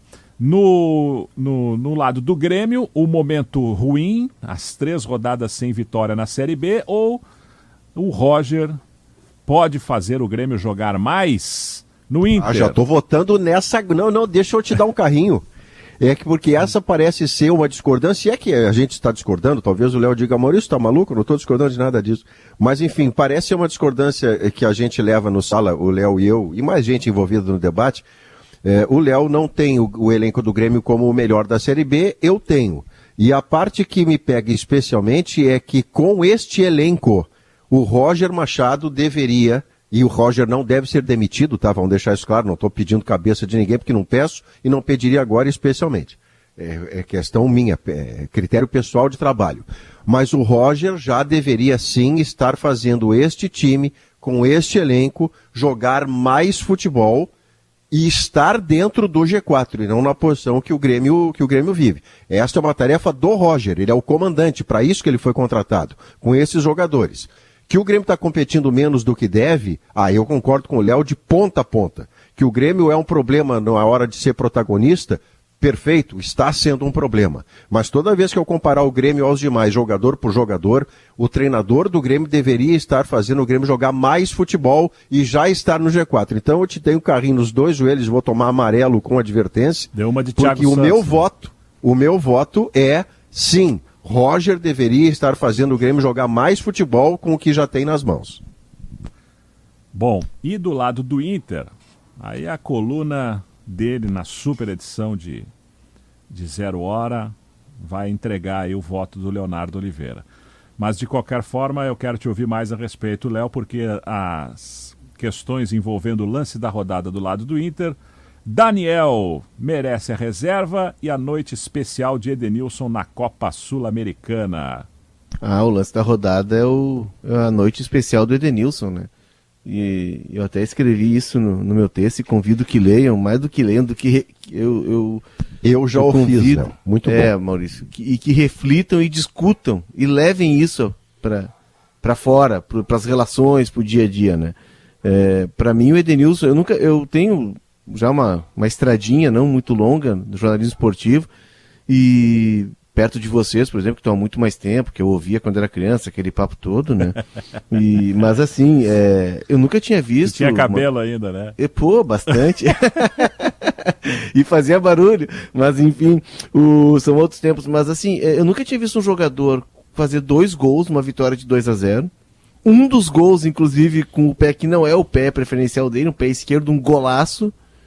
E ele não ser o craque do jogo pelos gols e pelo rendimento técnico, e sim pela comemoração, pelo gesto. Para mim, a comemoração do Edenilson ao tirar a camisa e mostrar a pele negra dele e o punho cerrado, né, numa referência aos Panteras Negras, é de um simbolismo, é de uma força absurda e mostra o quanto a gente precisa que essas figuras como o Edenilson, como o Tyson, como os jogadores de futebol em geral, porque o futebol é uma caixa amplificadora, se engajem e entrem nessa luta, nessa cruzada contra o preconceito racial. Então, para mim, não tem como ser diferente. A comemoração do Edenilson, a noite do Edenilson, né, noite de recuperação técnica dele, mas muito mais uma recuperação de uma mensagem depois de tudo o que aconteceu. Eu recebi e-mails, 2 e-mails referente ao texto. Mas o jogador ainda não tem comprovação de que ele chamou, a perícia ainda não entregou o laudo. Pode ser que a perícia chegue e diga, olha, não compreendemos, ou ele disse o palavrão. Mas no ouvido do Edenilson, pela reação que ele teve, chegou a palavra macaco. Talvez ele tenha se enganado, se ele se enganou, ele disse, desculpa, né, mas eu entendi errado. Mas no ouvido dele, chegou a palavra macaco. E por isso ele teve aquela reação. E ninguém tem aquela reação fazendo teatro. Porque se o Edenilson fez teatro, é Oscar pra ele, né? É Oscar. Não, aquilo ali aconteceu, gente. Não vamos debater se o cara disse ou não disse. Vamos debater o tema, o assunto. É muito maior do que, né? Mas a perícia, não a perícia. Não, o Edenilson se sentiu ofendido, se sentiu agredido. E é esse o ponto que eu quero discutir. Então, pra mim, é o Edenilson. O meu voto também é na cena do Edenilson, pela questão maior do que o fato, de novo, porque o Edenilson está falando sobre algo que ele sentiu. Se depois o cara disse isso ou aquilo, a perícia, eu não vou desdenhar de uma perícia que é perita, né? A perícia é perita. Mas o Edenilson sentiu-se desta forma e fez a reação proporcional a esta forma. Então o gol que ele faz, eu que sempre tenho resistência ao cara que tira a camiseta para comemorar gol, porque ele sabe que vai tomar o amarelo, nesta vez, excepcionalmente, eu não faria essa crítica porque um fator maior se alevanta. Ali o Edenilson estava mostrando a cor da pele como um troféu, como uma prova de resistência, ali faz sentido. Ah, mas o braço preto já dava conta. Não, o corpo preto é que tinha que dar conta naquele momento. E por isso Edenilson tirou a camiseta e tomou o amarelo, que a lei manda tomar e tudo mais. Mas ao mesmo tempo em que o meu voto é sim, pela questão trazida pelo Edenilson, que a gente tem que discutir o tempo inteiro, eu diria, para não desaproveitar outra alternativa, Gustavo, que é hora de discutir a titularidade do Daniel, sim. Um goleiro do Internacional não pode falhar decisivamente com regularidade. Ele tem que falhar de vez em quando. E a falha não pode ser grave, é tomar um frango quando está ganhando de 4-0.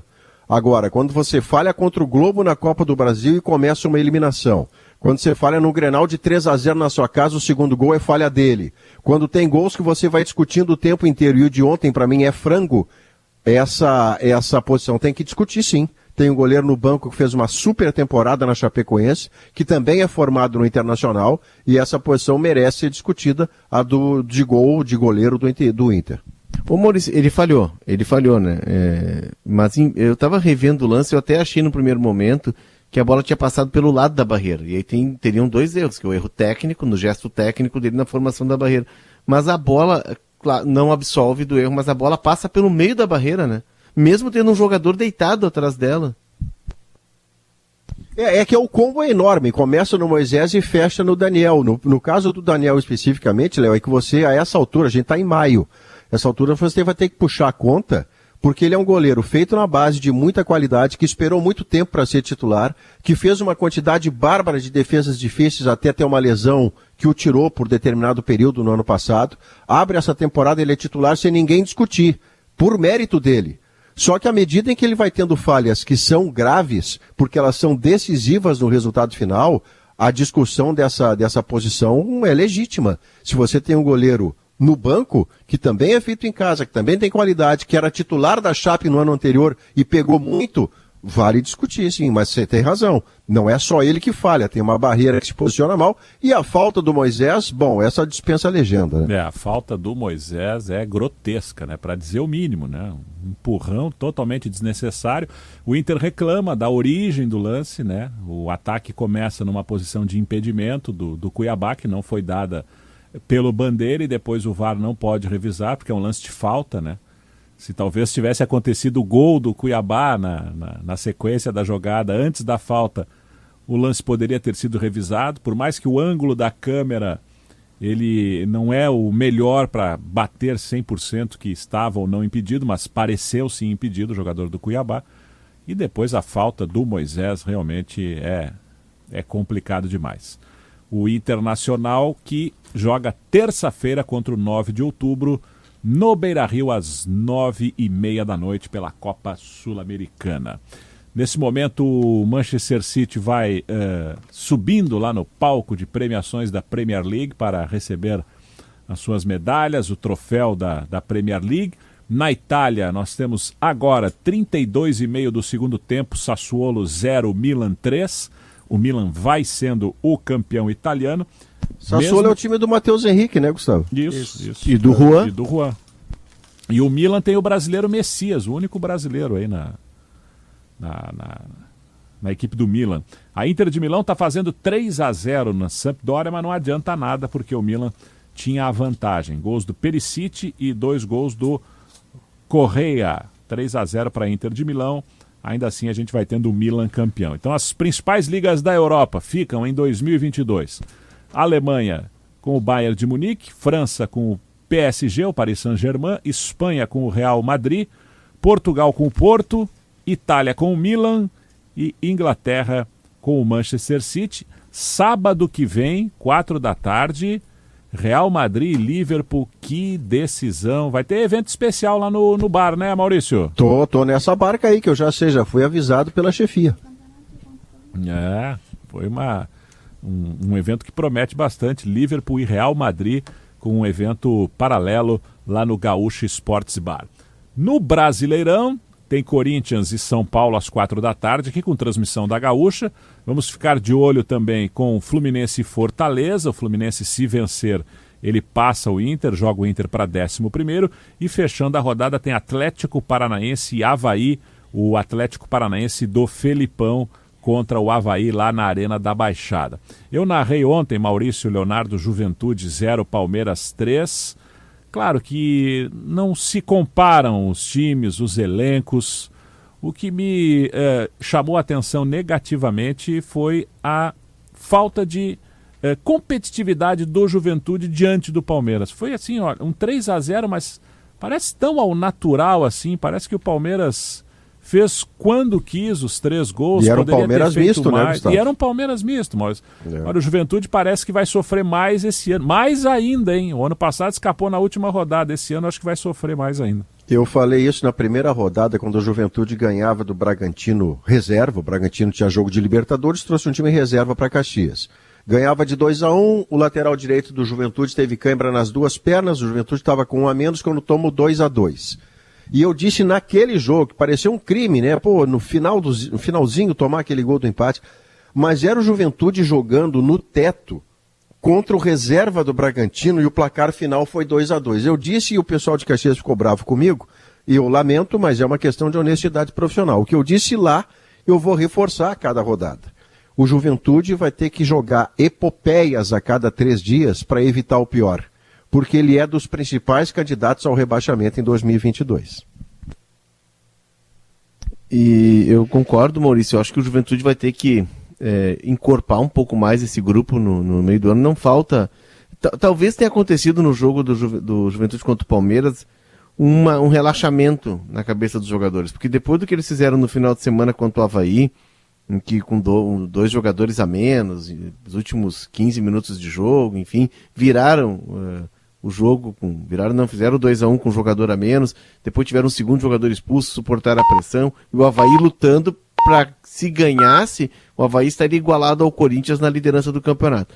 Eu acho que os jogadores olham assim, esse não é o nosso campeonato, né? É algo quase involuntário. Nosso campeonato é contra o Avaí, é contra o Cuiabá.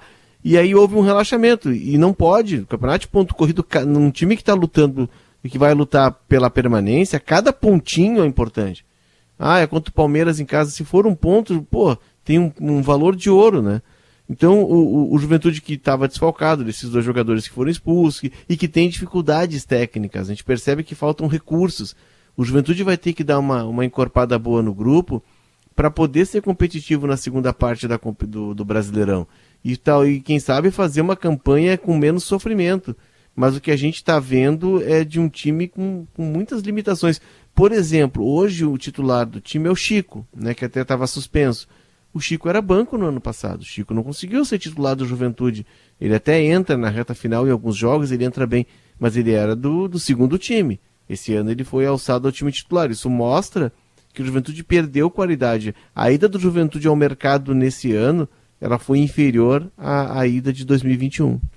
E os grandes da parte de cima começam a engrenar no campeonato, por mais que a gente não tenha visto ontem o Flamengo ser um time altamente superior ao Goiás, mas ganhou por 1-0 do Goiás, chegou a 9 pontos. O Flamengo é 12º, ainda está numa situação delicada, mas o Palmeiras já é 2º, o Atlético é 3º, e o Corinthians pega o São Paulo hoje. O Corinthians pode abrir 4 pontos na liderança. Olha aí, o Corinthians é uma surpresa para vocês?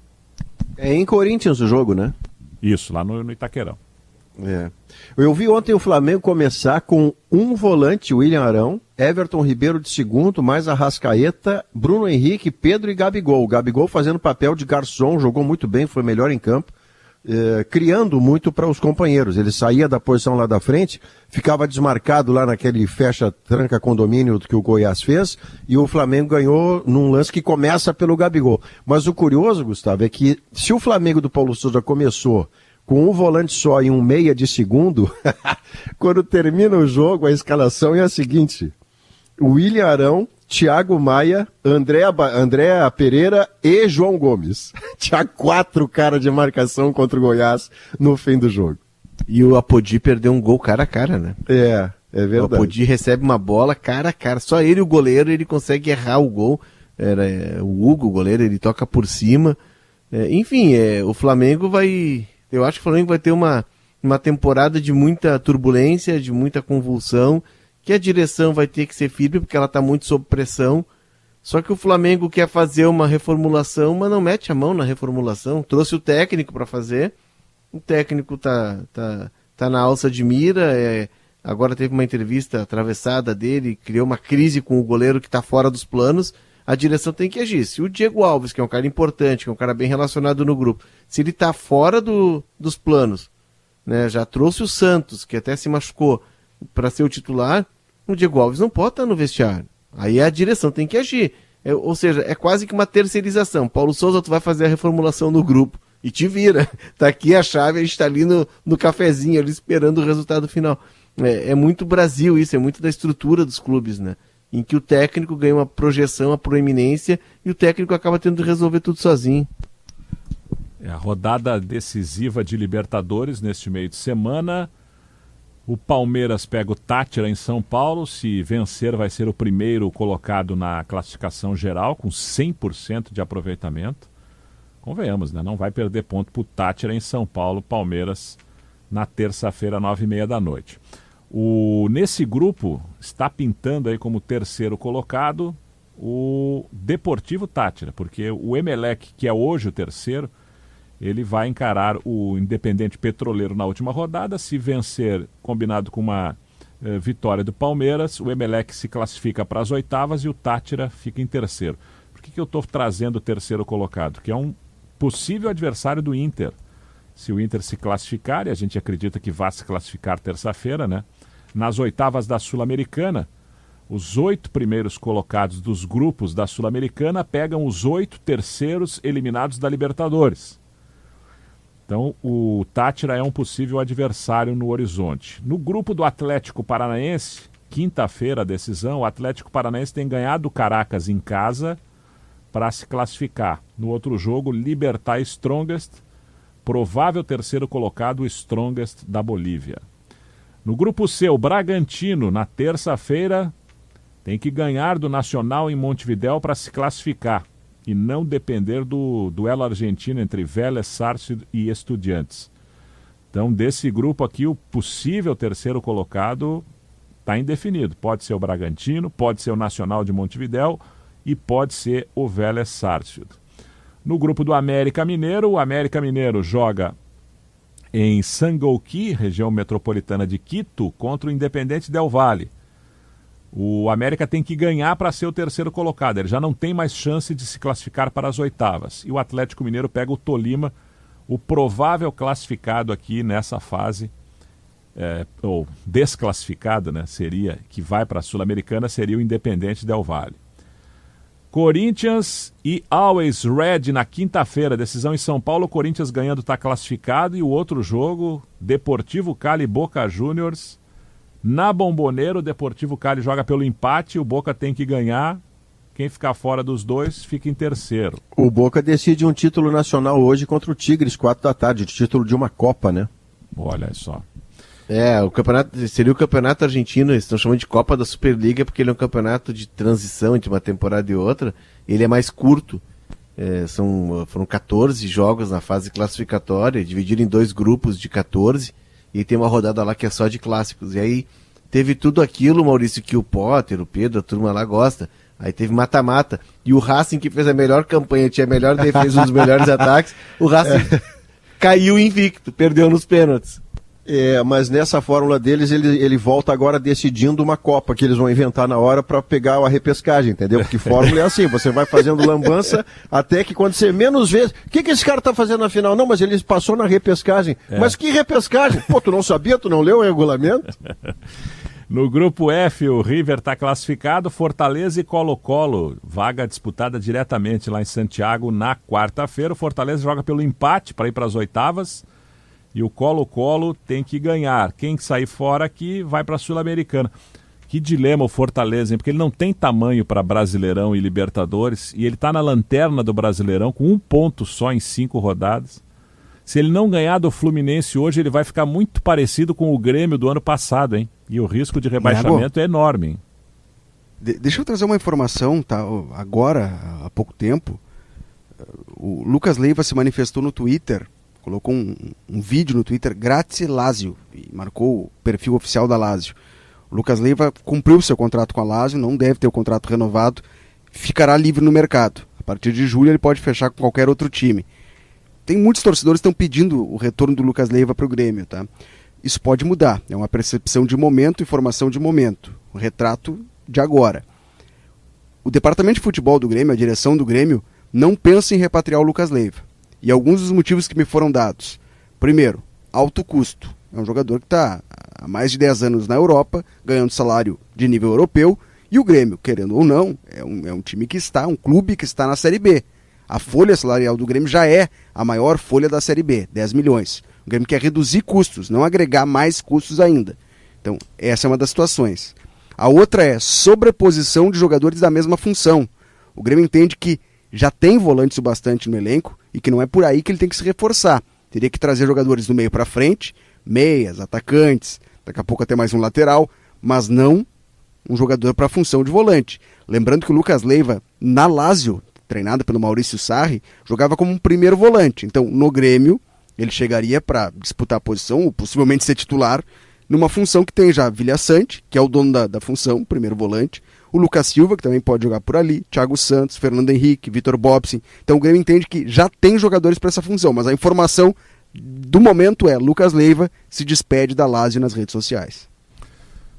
É um jogador que eu fico nessa linha também, de não ser o mais necessário para o Grêmio, hein, Maurício, Leonardo? Por necessidade não, ele viria se você o contratasse. Primeiro, um desse caminhão de volantes aí você ia ter que colocar no mercado, né?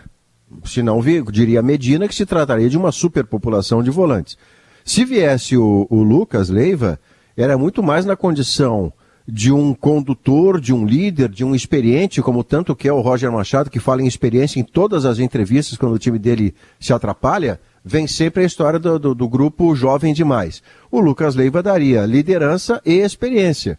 Mas como prioridade, se você não tem todo o dinheiro do mundo, é você trazer um homem da armação, né? Que lhe faça uma diferença do meio para frente criando. Eu concordo. Eu concordo com os argumentos da direção do Grêmio. Se tu tem poucas balas, né, na cartucheira para usar, tu não pode apostar num jogador que vai te entregar só uma liderança, que até tem uma qualidade, mas hoje o Grêmio está bem servido. O Vila Sante não é o cara que comprometa. E tu tem uma fila ali atrás do Vila Sante que tem Sarará, que tem Fernando Henrique, desde que bem trabalhado, com a cabeça no lugar, tem muito potencial. Ele entrou no jogo quinta-feira, né? Quinta-feira contra o Criciúma. Pô, tu vê que ele é diferente, esse menino, ele tem que ser trabalhado. Alguém tem que entrar na cabeça dele e fazer com que ele foque no campo, no futebol. E aí tu vai trazer um Lucas Leiva, e outra, o Lucas Leiva vem para jogar, né? Não vai ficar no banco, né? Sem dúvida. E para fechar aqui os terceiros colocados prováveis da rodada final da semana de Libertadores, né? No grupo G, a disputa está entre Olímpia, Cerro e Peñarol. Muito provavelmente aí o Peñarol seja o terceiro colocado. E no grupo H, Universidade Católica do Chile deve ser o terceiro colocado. Maurício Saraiva, prazer sempre te ouvir. Volta amanhã no Sala, Maurício. Grande abraço amanhã no Globo Esporte, no Sala de Redação, no Hoje nos Esportes, porque o domingo é mais de observação, né? Ainda o que há de futebol por fazer, mas a semana é tensa lá no final de semana, porque o Grêmio não pode se dar o direito de perder mais ponto no mês de maio, pelo menos não contra o Vila Nova, e o Internacional não pode se dar o direito de um quinto empate, ainda mais se o jogo é contra o Atlético Goianiense, né? Feito, vamos fazer esse acordo, Gustavo? Pois é. Valeu, seu Maurício. Abraço. Abraço. Leonardo Oliveira vai escrever aí a coluna de 0 hora desta segunda-feira, de GZH, e de olho nos jogos das 4, também volta amanhã aqui no Sala de Redação. Abraço, Léo. Abraço, Manhago, só para registrar o Leandro Bess. Conhece esse cara, né? Pô, experiente. Pô, tem 50 anos de jornalismo, Leandro Bess. Manda um WhatsApp aqui, manda uma imagem, e aí, só rapidamente, Maurício, a bola passa pelo lado da barreira no gol do Daniel, além do erro técnico na defesa, tem a bola passando lá da barreira. Eu achei que tinha passado pelo meio. Obrigado pelo Leandro e abração pra ele. Então, Léo. Cancelei o desconto. Cancelei o desconto. Aquele cupom de desconto eu tô confiscando. Valeu. Abraço para os nossos ouvintes, interagiram comigo aqui também nas redes sociais, Manhagol no Instagram, no Twitter, o Adilson Gonçalves, Juventude está igual o Grêmio apostando em Paulinho, Mocelin e Paredes. Vai ser difícil a vida do Juventude. Sala de Domingo volta domingo que vem aí o pré-jornada com o comando do Felipe Gamba, na equipe técnica Sérgio Altenhofen, Domingo Sávio e Moa Vécia. Um bom domingo, uma boa semana. Sala de Domingo. Parceria Santa Massa, Unimed Porto Alegre, Calçados Pegada, Farmácia São João, Stil e São José Indústria.